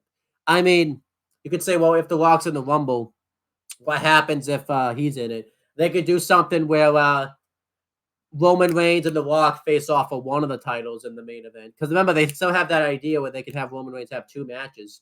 And Sami Zayn challenges Roman Reigns for the Universal title and dethrones him. And Roman keeps the WWE title or something. I just really think Sami Zayn versus Roman Reigns needs to be a match at WrestleMania. It's the storyline's going on for so long that I think it'd be a huge for Sami Zayn too. Like he's really deserved this. As for my surprises from NXT, I think it's going to be Carmelo Hayes. Carmelo Hayes, Apollo Crews, and Cameron Grimes, because we haven't seen Cameron Grimes in a while. So I think those will be the NXT ones. That's why I said Cameron Grimes too. As for the free agents / legends, now I know he's on a retirement tour. I don't think he's done, but I think if the call was made, I think he would come back. I think the Great Muta will be in the Royal Rumble. John Cena, because I think a lot of people think he might not be in the Rumble. I think he could surprise everyone to be in this Royal Rumble match. And obviously Matt Cardona / Zack Ryder. I think he'll come out as Zack Ryder, get eliminated, and it will slowly lead to him turning heel and becoming Matt Cardona. Because I know he wants to come back as Matt Cardona, but I think he needs to be Zack Ryder first, and like how they did with the Hardy's return when they weren't broken right away. They had to build up to that and stuff like that. As for Steve's picks, he picks the same as me: The Rock, Sami Zayn, and Cody Rhodes to win the Royal Rumble match. So that's going to be interesting, right there. For the NXT ones, he picks Braun Breaker, Carmelo Hayes, and Apollo Crews. And for the free agents / returns and stuff, he picks Jay White, Nick Aldis, and Booker T. So there you go. Nick Aldis very well could Booker T. But Nick Aldis, you couldn't think of anyone else? I guess not, because he said Booker T. The fuck? Yeah, Nick Aldis could very well show up in this Rumble match, though, because I was thinking Nick Aldis, too. Yeah. But yeah, that's pretty much it, guys. Your first title defense, Chris. You've had this belt for a while now. We're going to fucking lose, so. Let's hope you're not like a fluke paper champion that fucking loses. Oh, I am. Belt. I know I'm going to lose. But that's pretty much it, guys. Although I don't want to lose it to Steve, though. I'd rather lose it to you. Yeah. Why would you not want to lose it? Because of his picks or because he picked Booker T. Oh, okay. Not to win the Rumble, just to be in the Rumble. So, but yeah, is there anything else you want to talk about before we end off this podcast and all that type of stuff? I'll say this: watch the Royal Rumble tonight because it's going to be fantastic. Yeah. To be awesome. Thank you guys for watching this video. And yeah, please make sure you guys like, comment, and share this video so people will watch it. Subscribe to Owen the Talkinator and CM Brothers for videos on there. Check out this channel for retros, fantasy bookings, wrestling rundowns, AEW Spark, obviously this series, WWE Aftershock, the state of addresses. Just really check them out. Do the awesome stuff. And yeah, I usually ask you first, but I forgot this time because I'm just so hyped right now. Anything you want to plug or promote? Watched the Royal Rumble tonight. You already said that. On Peacock. Watch some great wrestling action. Watch it. Peacock. 7 o'clock. Don't forget 7 o'clock. 7 o'clock. On NBC's app called Peacock. In case if you don't know, it's on Peacock. Watch it on Peacock. For the record, this is going to be posted after the fact. So they can still watch it right? It's going to be posted tomorrow. They can still watch it on Peacock. It's just going to be... They can. Yeah. Or just be delayed a day or whatever. So That is true. That is true. So you know what we should do next time when we do one of these, like, prediction shows for, like, a pay-per-view? We should probably just stream it to my channel and then post it afterwards to yours. Well, it's too late. We already... Yeah, I'm saying for next time, though. This is what happens when you pay-per-views on Saturdays, okay? This is the best I could do, okay? I know. So, that's what we'll do next time. But yeah, that's pretty much it, guys. We will talk to you guys later. And since we're recording this in the past, hope you guys enjoyed the Royal Rumble match and loved it. Loved every single second of it. Didn't hate one thing. Podcast has concluded. Be sure to check out more group discussion as far as WWE content is concerned, and check out more content from For the Win Productions.